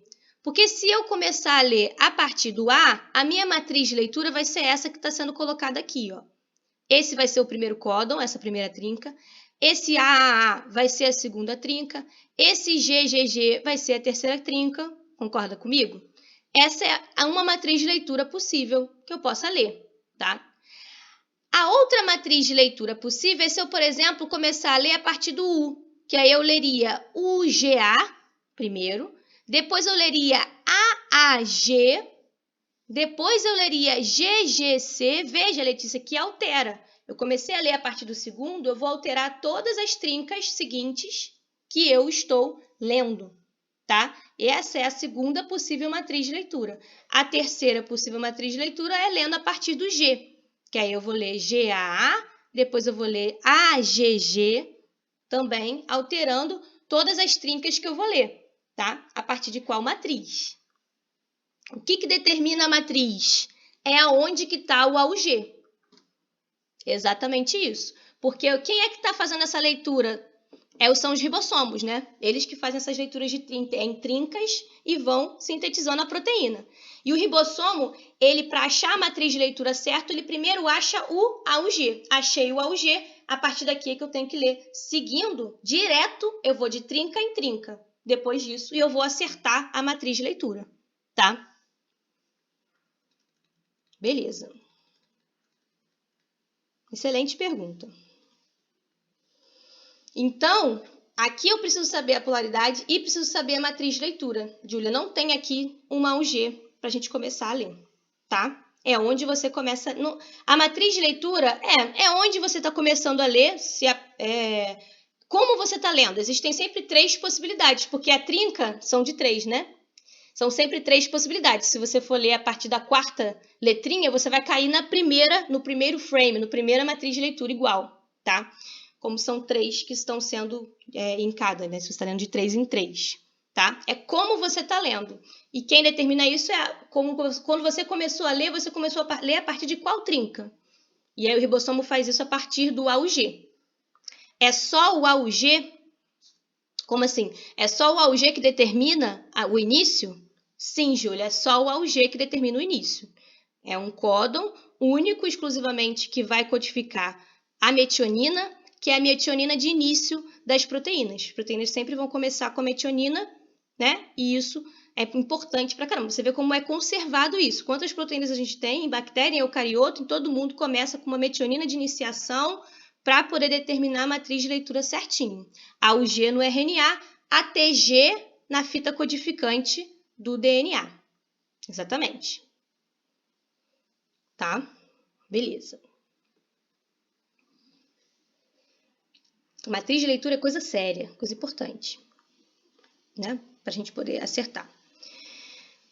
E aí vamos para a questão 10. No reparo de mau pareamento em E. coli, apenas o erro no filamento recém-sintetizado é corrigido. Como a E. coli é capaz de reconhecer o filamento recém-sintetizado e por que essa habilidade faz sentido biológico? E aí eu trouxe aqui esse slide, que é o slide que a gente falou dos sistemas de reparo. Aqui eu estou falando no reparo de mau pareamento, é um tipo de reparo, um tipo de sistema de reparo dependente de homologia, que a gente viu na última aula, lá na aula a última aula, né, a gente falou um pouquinho de regulação da expressão gênica e sistemas de reparo, tá? E eu falei mais do reparo de mau pareamento e da síntese translesão, eu falei um pouco mais a fundo sobre eles dois, porque é os que eu quero mais cobrar de vocês mesmo. E não dá pra gente abordar todos numa mesma profundidade. O reparo de mau pareamento, né? Como é que ele acontece? A gente colocou lá e a gente conversou um pouquinho sobre eles. Eles são sistemas de reparo de mau pareamento, ele também é chamado de reparo de mau pareamento, tá? Mas ele tem um outro nome, que é sistema de reparo pós-replicação, tá? Por quê? Porque ele vem após a replicação. A replicação acontece, é como se ele viesse vindo atrás da forquilha de replicação, passando e ele fosse corrigindo erros que a DNA polimerase acaba colocando vez ou outra. Ela é muito fiel, ela tem atividade revisora, mas ela pode deixar erros passarem. E esses erros ainda vão ser reparados pelo sistema de reparo pós-replicação, tá? Então, ele corrige erros replicativos, tá? Então, ele vai vindo atrás corrigindo erros replicativos. E o que eu falei para vocês na questão eu estou dizendo para vocês que o erro é sempre corrigido no filamento recém-sintetizado, então é erro de replicação. A replicação passou e pareou a fita parental, que ela está usando de molde, que é azul. Ela sintetizou uma nova fita aqui amarelinha e ao invés de botar um C no lugar, que seria o pareamento certo, ela botou uma timina, um T. E aí ela colocou essa timina aqui e ficou um pareamento errado, GT, tá? Então é um mau pareamento. E o sistema de reparo pós-replicação vai reconhecer isso daqui, a MUTS que reconhece, não precisa falar isso tudo, tá, pessoal? Só estou explicando o que ele disse lá na questão. Vai reconhecer, e aí a MUT-H, que é responsável por fazer o corte no filamento que está com o dano, que está com o erro, ela faz o corte no filamento recém-sintetizado, tá? Sempre, tá? Como que ela faz esse reconhecimento? Que é o que eu estou perguntando aqui. Como que ela é capaz de reconhecer quem é o filamento recém-sintetizado e quem é o filamento parental que está sendo usado de molde? Ela reconhece por conta do marcador de metilação. A gente falou um pouquinho disso, né? Que existe a metilação do DNA, indica a condensação dele, né? Quem vai estar metilado vai ser o DNA parental. O recém-sintetizado ainda não deu tempo de fazer metilação dele, né? Depois é que esse filamento novo é que ele vai ser metilado também. Mas ali, no momento que ele está sendo sintetizado, ele ainda não tem metilação. Então, ele reconhece o marcador de metilação na fita parental e corta outra fita. Corta a fita recém-sintetizada. Por que faz sentido cortar a fita recém-sintetizada? Porque ele tem que decidir se o certo é o G ou se o certo é o T. Qual que é o certo? O que foi adicionado agora que pode ser um erro que a DNA polimerase adicionou? A timina, né? Foi esse que ela acabou de adicionar, né? É o que está sendo replicado agora. Se eu estou reparando o erro replicativo, eu estou reparando aquilo que a DNA polimerase está sintetizando, tá? Então faz sentido, por quê? Porque o erro está no filamento recém-sintetizado e não no parental. Tá? Ele poderia fazer um corte no parental, recortar e ele fixaria uma mutação ali, tá? Ao invés de reparar o erro, tá? Então, se ele cortasse no parental e refizesse, né, usando como modelo a fita recém-sintetizada, ficaria fixando mutações. Não é isso a ideia do reparo de mau pareamento. A ideia do reparo de mau pareamento é justamente recortar aquele pedacinho da fita que foi recém-sintetizada e corrigir o erro que acabou entrando ali. Deu para entender essa questão? Né? Então, também revisando esse conteúdo aí do reparo de mau pareamento. E aí eu pergunto também em relação ao sistema de reparo, em relação ao sistema de reparo translesão. Pergunta-se aí, o que são polimerases de bypass? O que são polimerases de bypass? A gente conversou sobre elas. Como elas diferem das de polimerases replicativas e como que essas características especiais diferentes, né, da replicativa facilitam o papel dela no reparo do DNA. E aí eu trouxe aqui o slide que a gente falou sobre a síntese de DNA translesão, tá? Que é uma via de reparo que é propensa a erros, porque a proteína que vai fazer, né, a replicação nessa região é uma proteína que é uma polimerase que tem uma taxa de erro alta, que é a nossa polimerase bypass, tá? E ela ocorre para reparar bloqueios da forquilha de replicação. Eu já vi gente muito dizer que ela bloqueia a forquilha de replicação. Não, o sistema de reparo de DNA, de síntese de DNA translesão, esse reparo, ele não bloqueia a forquilha. A forquilha foi bloqueada, e aí esse sistema ele desbloqueia a forquilha de replicação, né? Ele repara esse bloqueio que aconteceu. E esse bloqueio acontece por quê? A polimerase, a nossa Pol3, ela é muito... Aí já vem das diferenças em relação à Pol3 e a bypass. A Pol3, ela é fiel nos seus pareamentos, faz pareamentos específicos. Quando ela chega e encontra um dano no DNA, tá? Uma base que está danificada, algum dano no DNA, ela não consegue passar pelo dano. E aí a forquilha de replicação fica bloqueada. Acontece o bloqueio dessa forquilha de replicação, tá? Bloqueio de forquilha de replicação é como se a nossa replicação da célula tivesse parado ali no meio. Você imagina, que problema? Tem que ser resolvido rápido. Se não for resolvido rápido, a célula vai acionar as vias de morte celular dela.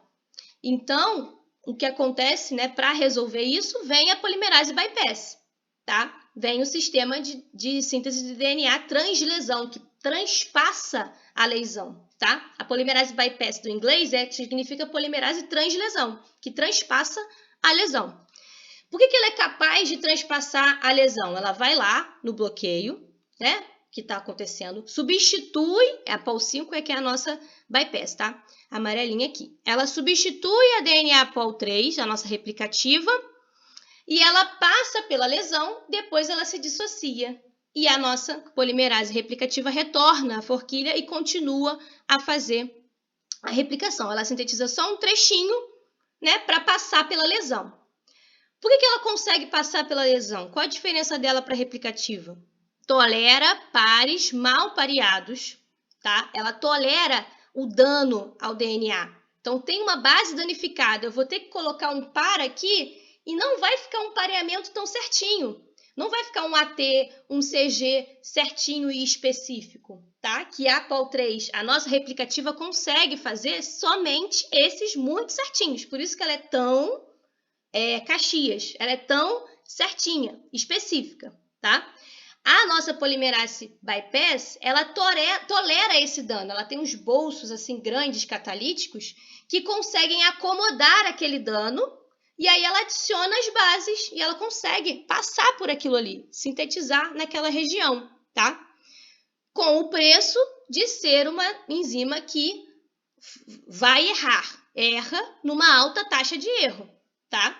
Mas é em um trecho pequeno só para desbloquear essa forquilha de replicação, tá? Além disso, a diferença, né, é que ela é pouco processiva, ela ela é uma distributiva, né? Ela é uma proteína que vai adicionar poucos nucleotídeos e depois vai se dissociar. Não é o caso da nossa replicativa, que é processiva, que adiciona muitos nucleotídeos ao longo, né? Então, todas essas características que ela tem, tolerar pares mal pareados e bases danificadas, ter uma alta taxa de erro e se dissociar rapidamente, depois de adicionar alguns nucleotídeos, fazem com que ela seja perfeita para desbloquear o nosso bloqueio lá da forquilha de replicação.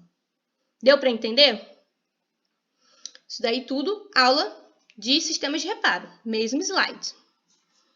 E aí assim vocês conseguem responder aqui essa questão. E sempre botam assim, pensem nas perguntas. O que são? São enzimas relacionadas ao sistema de reparo, né? Como que elas se diferem? Quais características? Ela tem essa e essa característica diferente da nossa polimerase replicativa e facilita o papel dela, porque o papel dela é o quê? É entrar, sintetizar aquele pouquinho e sair, tá?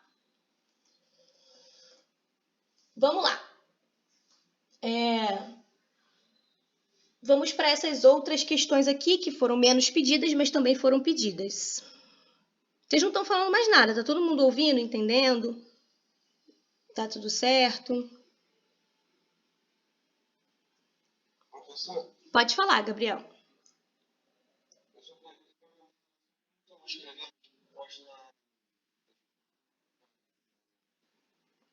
Vou chegar lá. Indique. Daqui três questões a gente chega lá, vai dar tempo. Essa questão é de questão 1, tá? Acho que foi a Fernanda que trouxe essa dúvida, tá? Indicar a representação correta dos cromossomos em uma célula somática de um organismo diploide. Então, eu tenho um par de cada cromossomo, tá? Tem um par de cada cromossomo porque é diploide. Eu estou dizendo que o N dela é igual a 3. O que isso quer dizer? N igual a 3, só para dar uma dica, o nosso N humano é igual a 23. Nós temos 23 pares de cromossomos. Então, N igual a 3 quer dizer que nós temos 3 pares de cromossomos nessa espécie, enfim, né, nesse organismo aqui, tá? Sendo que 2 pares são autossômicos e tem um par sexual no padrão lá XY, tá? Onde XX é uma fêmea e XY é um macho, tá? E ele está dizendo que é do sexo masculino. Então, nós temos aí 3 pares, 2 vão ser autossômicos e um par vai ser um par XY. Se o par é XY, quer dizer que é um par em que os cromossomos não são parecidos entre eles, tá? Não é como os outros pares, né? Vai ter um par em que um é o X e o outro é o Y. São cromossomos diferentes. A gente já falou sobre isso também. Então, quais dessas representações aqui fariam mais sentido, né? Vamos lá.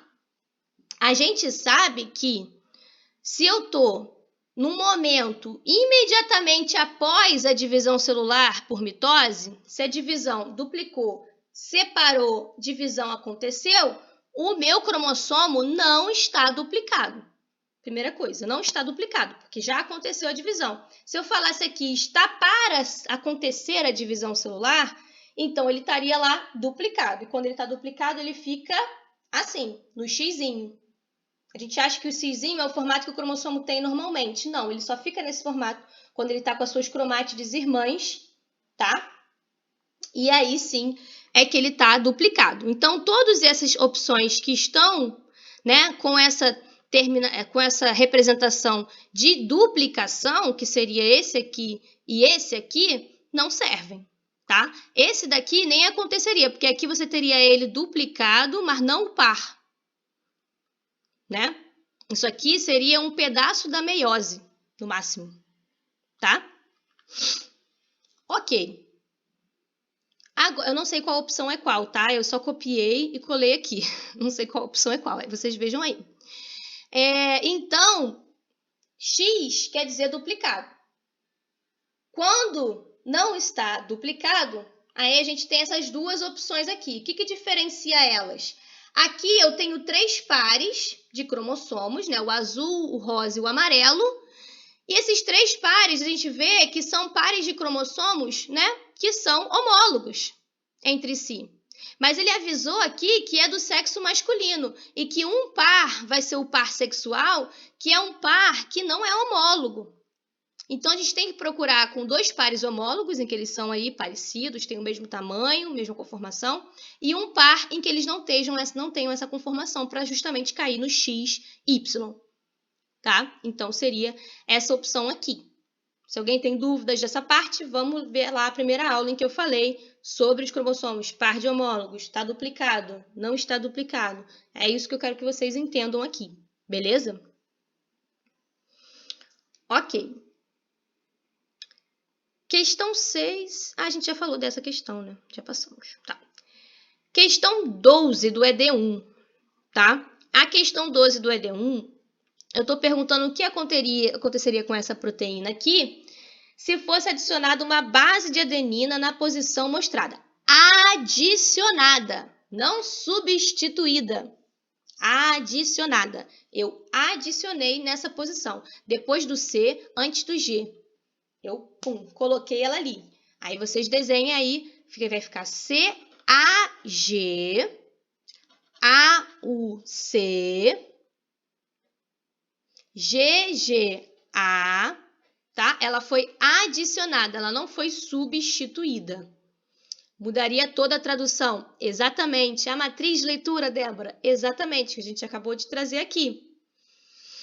Exatamente. A Giovana colocou AGA. Bom, não estaria errado se eu falasse que eu substituí. Eu adicionei.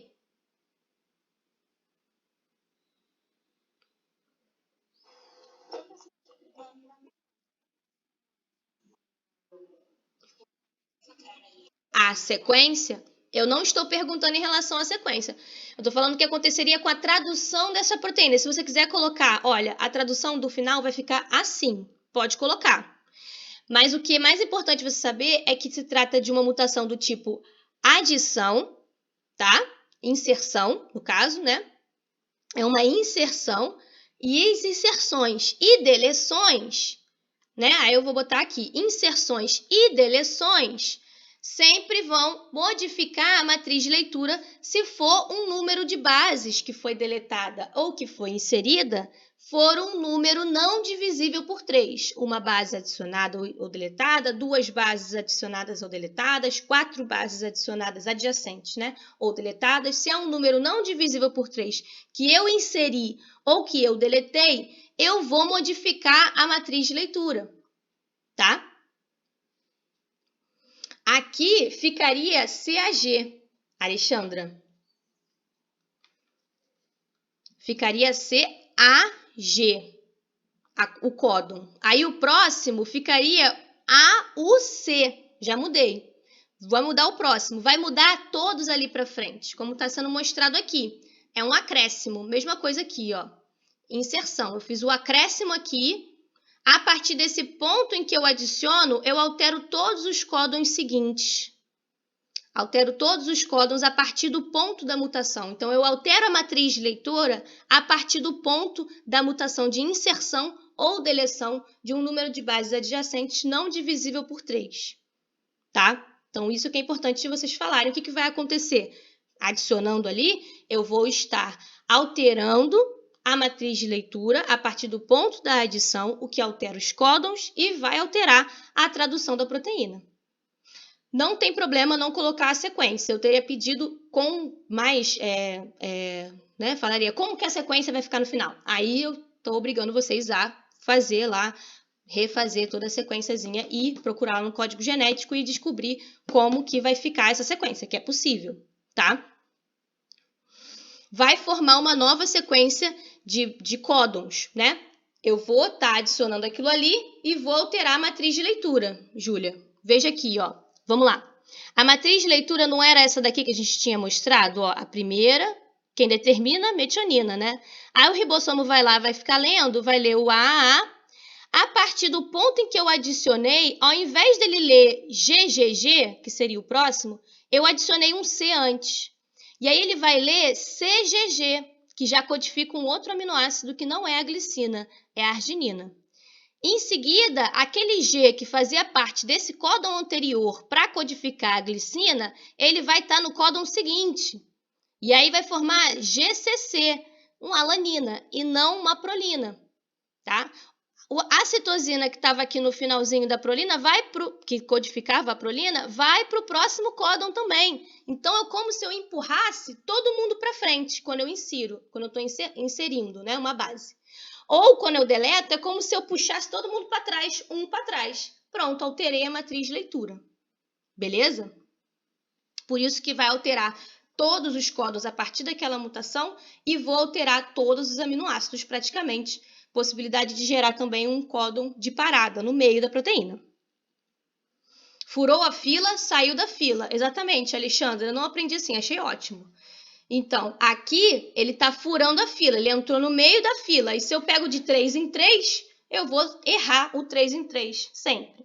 Se saiu da fila, eu vou também trocar essas trincas que eu estou fazendo a leitura, tá?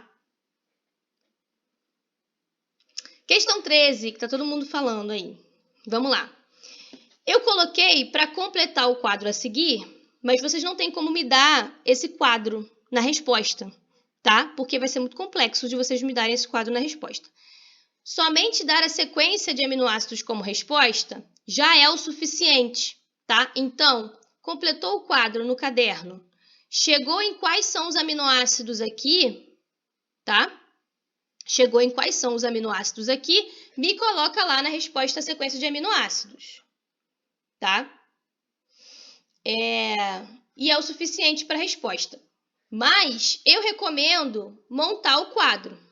Ótimo que vocês fizeram tudo. Eu coloco isso aqui, não é de brincadeira. Por quê?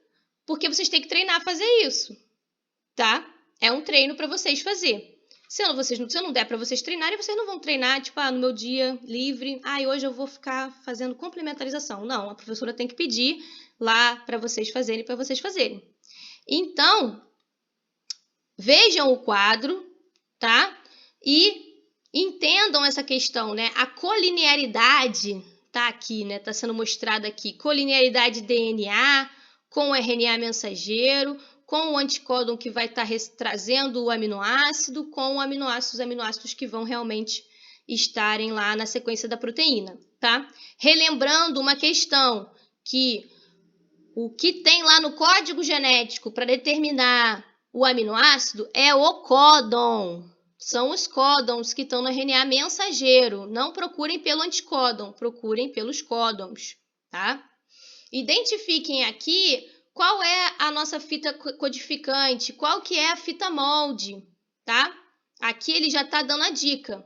Ó, ele colocou aqui as próprias polaridades já dão a dica, né? Mas aqui ele colocou, ó, complementarizando com U aqui, tá? Então essa é a nossa fita molde e essa é a nossa fita codificante, tá? Pelos códons, Fernanda, sim. Não são os anticódons. O que está lá no código genético... Vamos lá, vamos abrir o código genético aqui. O que eu abri isso aqui?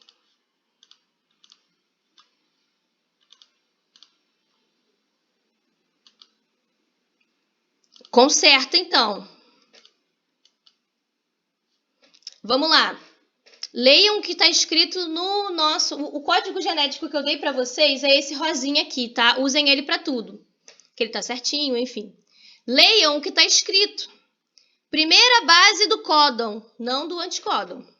Segunda base do códon, não do anticódon. Terceira base do códon, não do anticódon, tá? Então, vamos lá. Nosso A, U, G, que determina a metionina, é o códon A, U e G, tá? Anticódons são aqueles que são complementares a essas sequências aqui, que estão no RNA transportador. Aqui é a sequência que está no RNA mensageiro. Também é por isso que eu coloco esse quadro para vocês. Por quê? Para vocês relembrarem isso e não confundirem, tá?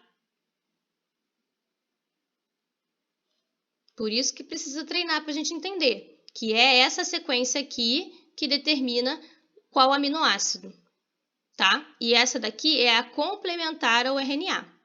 Todo mundo entendeu?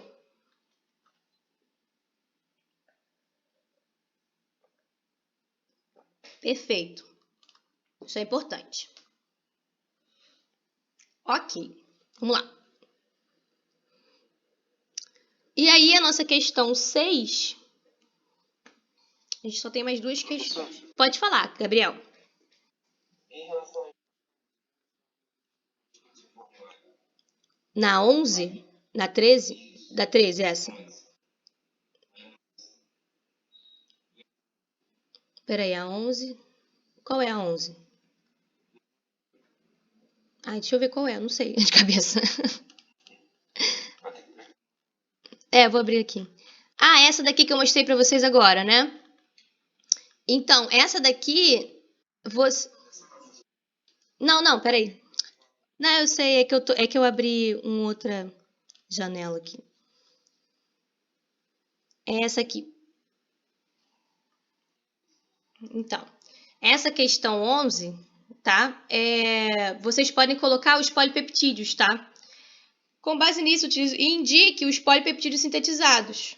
Na mesma ideia do que tá... O primeiro eu já fiz, né? Indica os outros, tá? Se vocês colocarem na ordem, esse daqui primeiro, depois esse aqui, tá o suficiente. Separando, né? Bota uma barrinha, alguma coisa que separe um outro. Então, aqui vai ficar o G, o G, o G, o G, o RNA, né? Vai ficar uma sequência o G, o G, o G, o G. Qual vai ser o polipeptídeo? É o GU, GU, G. O GU, GU, G. Né? A matriz de leitura sempre começa pelo primeiro, tá? Aqui nesse caso, né? Eu botei esse exemplo para vocês entenderem. Foi o CU, CUC, que codifica serina e depois leucina. Então, vai ficar um polipeptídeo de serina, leucina, serina, leucina, serina, leucina, tá? E aí, nesse caso, façam o G, o G, o G, o G, AC, AC, AC, AC e o CU, CU, CU, CU. E aí, cheguem lá à conclusão de qual é o polipeptídeo. Só colocar os polipeptídeos para cada um desses. Pode botar lá, o GN vai dar esse polipeptídeo, a CN vai dar esse polipeptídeo. Não precisa botar a cadeia do RNA mensageiro, não, se não quiser. Pode colocar só o polipeptídeo, que foi o que eu pedi na questão. Beleza? Pode falar, Gabriel. Uhum.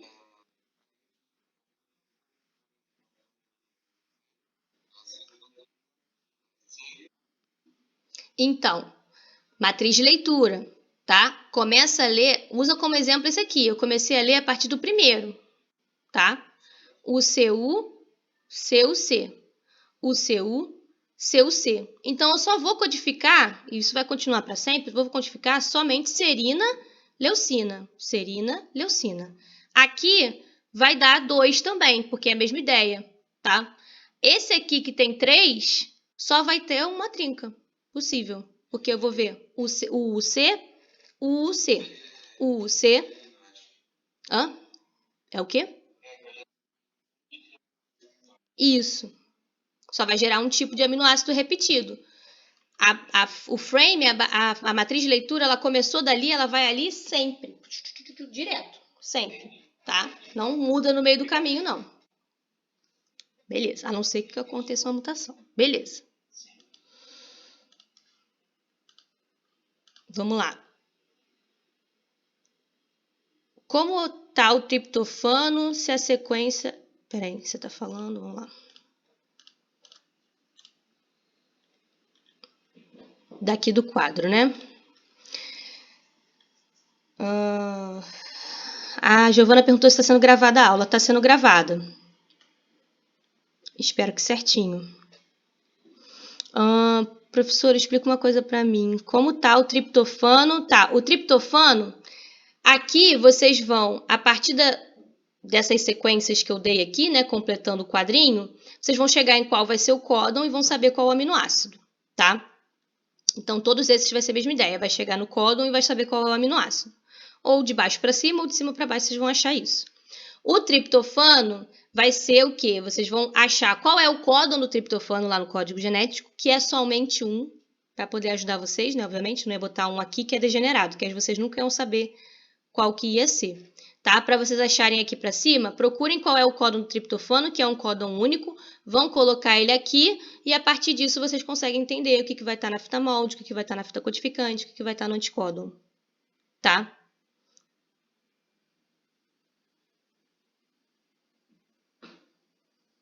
Por que a sequência é ACC, Júlia? Esse daqui, esse ponto aqui é para começar por ele, porque não tem nenhuma outra informação. Só tem a informação do triptofano, tá? Aqui, os outros que você vai começar por essa informação aqui, qual é o complementar. Essa informação aqui, quais são os complementares. Aí você vai chegar no códon. Aqui também, você vai chegar no códon. Aqui pelo anticódon, você consegue chegar no códon. Depois chegar no aminoácido. Beleza? O triptofano, você vai partir dele.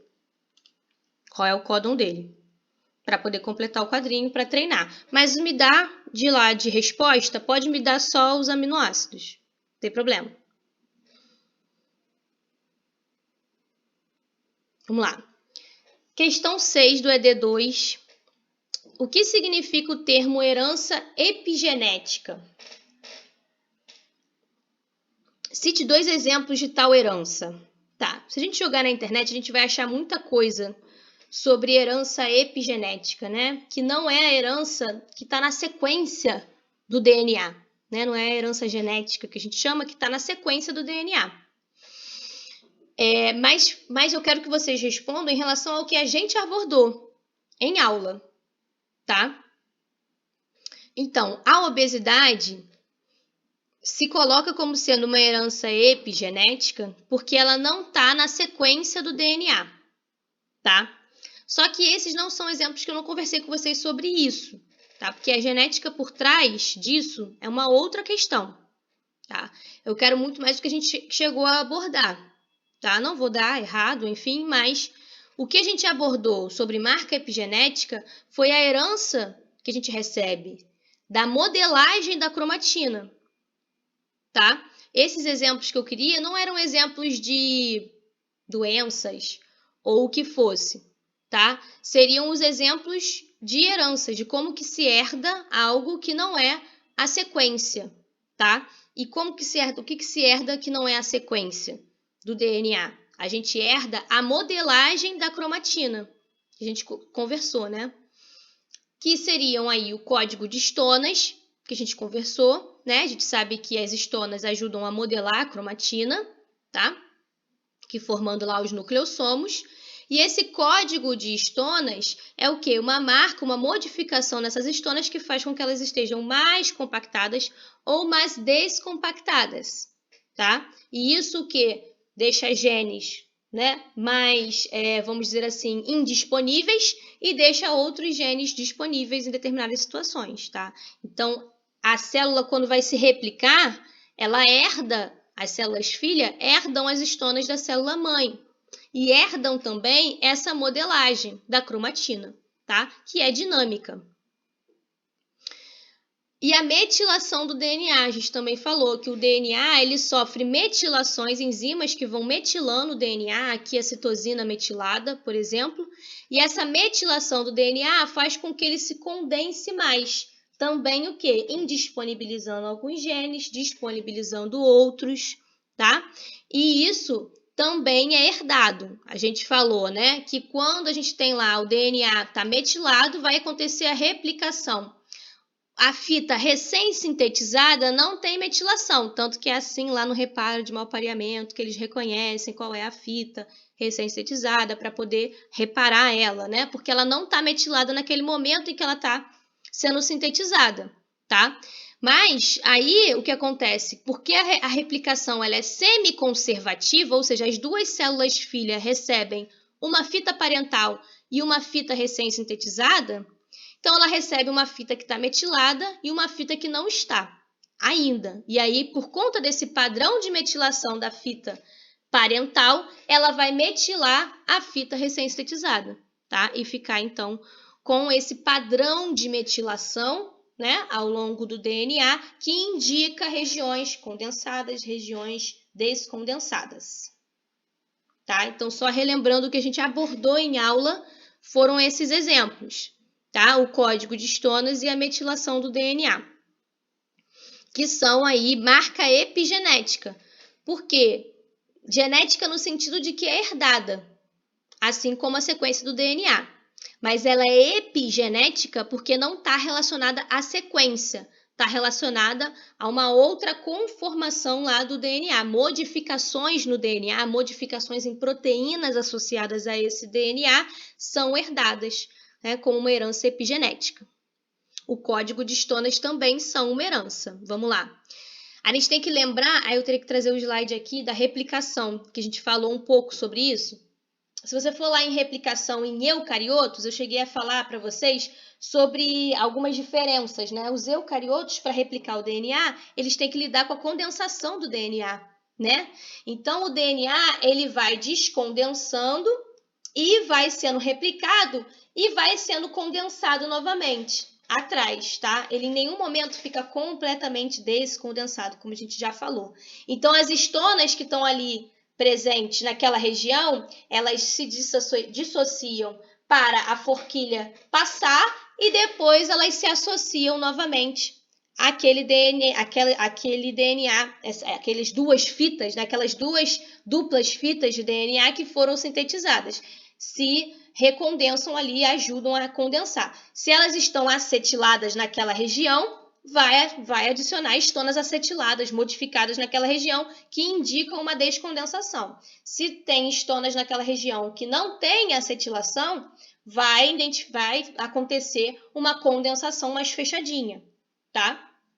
Ao final, né, da replicação, na verdade, né, o que acontece é uma supercondensação para poder, né, formar os cromossomos para dividir, mas aí depois que divide, o DNA se descondensa parcialmente, mas vai estar lá regiões com histonas modificadas, para você ter regiões menos condensadas, regiões com histonas não acetiladas, regiões mais condensadas, vai ter a metilação regulando isso, para que a célula tenha ali disponível os genes que ela vai usar. Os genes que ela não vai usar vão estar menos disponíveis, né? E ela vai poder, então, ter as suas funções, tá?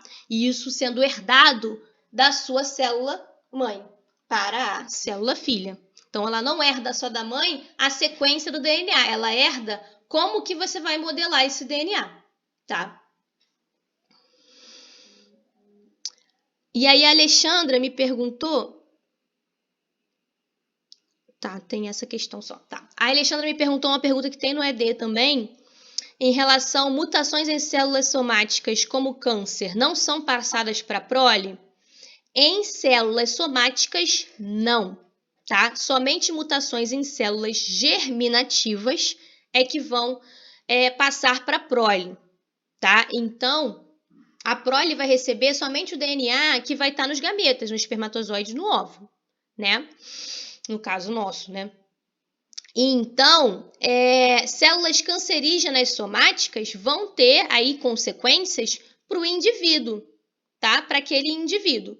Aí se formou uma célula cancerígena, aquela célula se replica e forma um tumor, né? E metástase se espalha pelo organismo ali, mas ela causa problemas para aquele indivíduo e não para a prole do indivíduo, tá? Agora, tem uma outra questão associada aí, Alexandra, que não deu tempo da gente abordar. Ah, não vai dar tempo da gente abordar sim. Estou totalmente confundindo as turmas. A gente ainda vai abordar isso no próximo bloco. Existe a predisposição a ter câncer, que pode estar relacionada a questões lá genéticas, sequências, alelos que você apresenta em determinados genes que te trazem uma predisposição a ter um tipo de câncer, tá? Alguns tipos de câncer existe esse fator genético. E aí, fator genético, você passa para sua prole. E aí a prole vai ter também, né? Provavelmente pode ter essa predisposição também, tá? Agora, uma predisposição a ter. Agora, um câncer que você teve de pele, você pode ter um filho que ele não vai nascer com o DNA mutado que gerou aquela célula cancerígena na tua pele. Deu para entender, Alexandra? Porque o DNA que essa prole herda está nos seus gametas. E os seus gametas são formados a partir de células germinativas que estão nas tuas gônadas, tá? No caso de homens, né, você tem lá os espermatócitos, né, ao longo do tempo, né, vão acontecendo essas meioses e vão formando os espermatozoides. No caso das mulheres, né, todas as nossas, a nossa gônada toda, né, na questão das mulheres, já se formam todos os ovócitos primários durante o feto, né, a formação do feto. E depois a gente só vai desenvolvendo aquilo em óvulo ao longo da nossa vida reprodutiva, né? A gente vai liberando ali. Mas caso o meu tumor consiga chegar às gônadas, as células germinativas serão afetadas também e assim pode ser passado? Bom, se você tiver algum tipo de câncer, algum tipo de mutação que aconteceu nas células germinativas ali, sim. Se aconteceu uma mutação, né, nas células germinativas, uma célula dessa cancerígena, né, acaba chegando em um gameta que seja funcional e esse gameta funcional chegar... Olha, eu nunca ouvi falar disso, tá? Mutações que acontecem lá nas células da gônada e podem passar, então, para a prole, podem passar. Agora, nunca vi um tumor gerar uma prole, tá?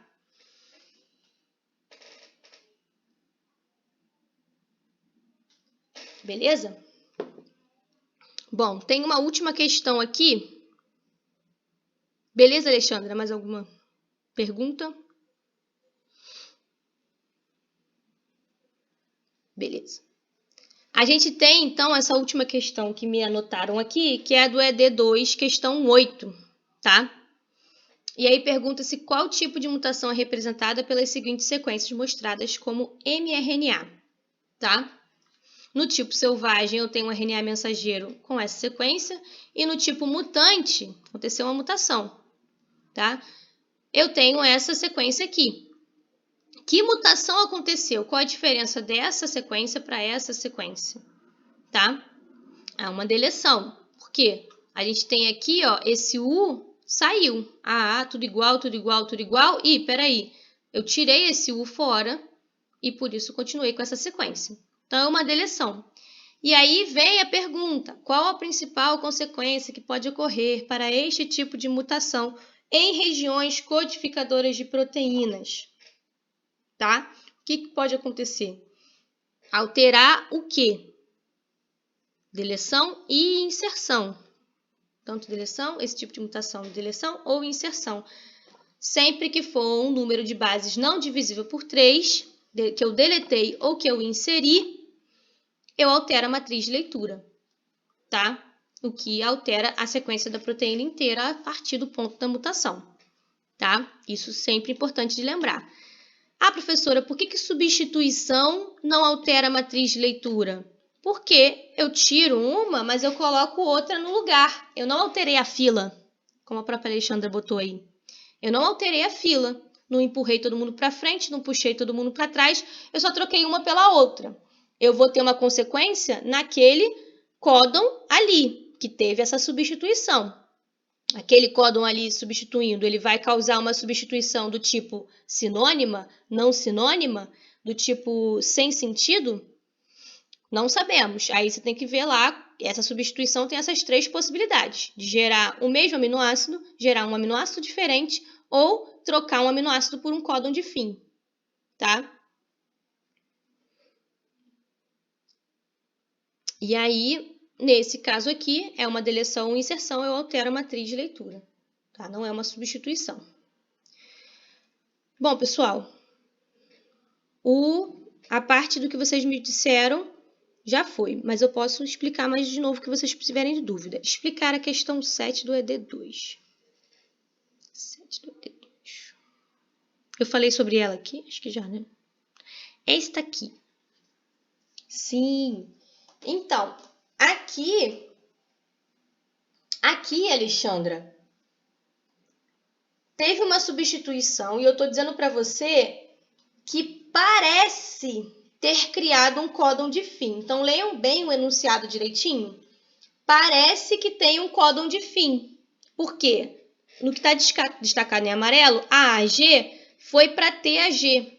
Né? E TAG, se eu estou falando que é uma fita codificante, a gente sabe que quer dizer, então, que seria lá no RNA mensageiro o AG, que é um códon de fim.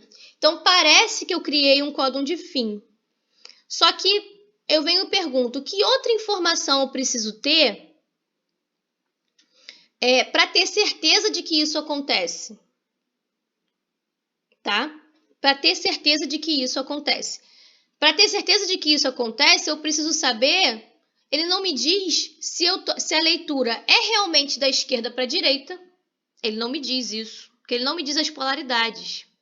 E ele não me diz qual que é a matriz de leitura. Tá? Aqui ele não está dizendo, ele não está separando essas trincas de nucleotídeos, como eu separei para vocês no outro exercício, e nem está botando o ATG, que é o ATG que vai determinar a matriz de leitura, né? É o ATG que determina. Então, ele nem está botando o ATG, que tem só uma reticência, está dizendo que está para cá ou está para lá esse ATG. Se eu estiver lendo da direita para a esquerda, eu não estou lendo TAG, eu estaria lendo GAT no máximo. Então, eu preciso saber qual é a polaridade, para saber se eu estou lendo da direita para a esquerda ou da esquerda para a direita, tá? Eu vou ler sempre a fita codificante do 5' para o 3', tá? E eu preciso saber qual é a matriz de leitura, para saber se eu vou estar lendo. Ah, tudo bem, é do 5' para o 3', da esquerda para a direita. Tá, posso ler TAG. Mas a matriz de leitura é essa daqui, a partir dessa setinha aqui que eu estou colocando, ou não? Ou é CTT, GCA, GCT, AG, GC? Bom, já não é mais, não formou um códon de fim. Entendeu, Alexandra? A Júlia falou que ficou confusa entre a 7 e a 8. Qual 7 e qual 8? Do ED1 ou do ED2? Júlia, essa daqui? Não entendi. ED2. Essa é a 7. A 7 você entendeu, acabei de explicar aqui de novo. Agora a 8. A 8 é a última. Essa aqui. Beleza. A 8 ficou um pouco confusa. Que tipo de mutação aconteceu aqui? Primeira coisa que a gente tem que lembrar, um conceito que tem que estar afirmado, é o quê? Tipo selvagem, tipo mutante. Selvagem é aquela sequência ou é aquele organismo que é o originário, o original. É a sequência original. Mutante é aquele que sofreu a mutação, tá? E que a mutação foi fixada. Relembrar lá na aula de mutação. Fixou-se uma mutação, chegou lá numa mutação. Então, eu tenho o meu tipo mutante, aqui eu estou mostrando os RNAs, tá? Mas eu tenho o RNA do meu tipo selvagem, do meu organismo selvagem, e do que sofreu a mutação, tá? O RNA daquele que sofreu a mutação. Deu para entender? Tipo selvagem e tipo mutante? Então, eu tenho que olhar qual diferença eu tenho no meu tipo mutante em relação a selvagem. Aí eu vou olhar lá, AA igual U, CC, UU, aqui. Aí aqui tem U e aqui tem o A. Ué, trocou? Não exatamente trocou, né? Porque a sequência mantém a mesma daqui para lá, ó. ACGGA, ACGGA. O que aconteceu foi que eu deletei essa base aqui, tá? Que chegou lá no RNA sem essa base. Veja até que eu tenho um número menor aqui, né? De nucleotídeos do que aqui. Então, é uma deleção que aconteceu dessa base. Tá? Então, qual é o tipo? Deleção. Qual a principal consequência que pode acontecer para esse tipo de mutação em regiões codificadoras? Sempre isso aqui. Inserções e deleções. Modificam a matriz de leitura quando é um número de bases adjacentes não divisível por 3, que foi inserido ou que foi deletado. Beleza? Que a gente falou aqui bastante da matriz de leitura, que é bem importante mesmo. Deu para entender, então?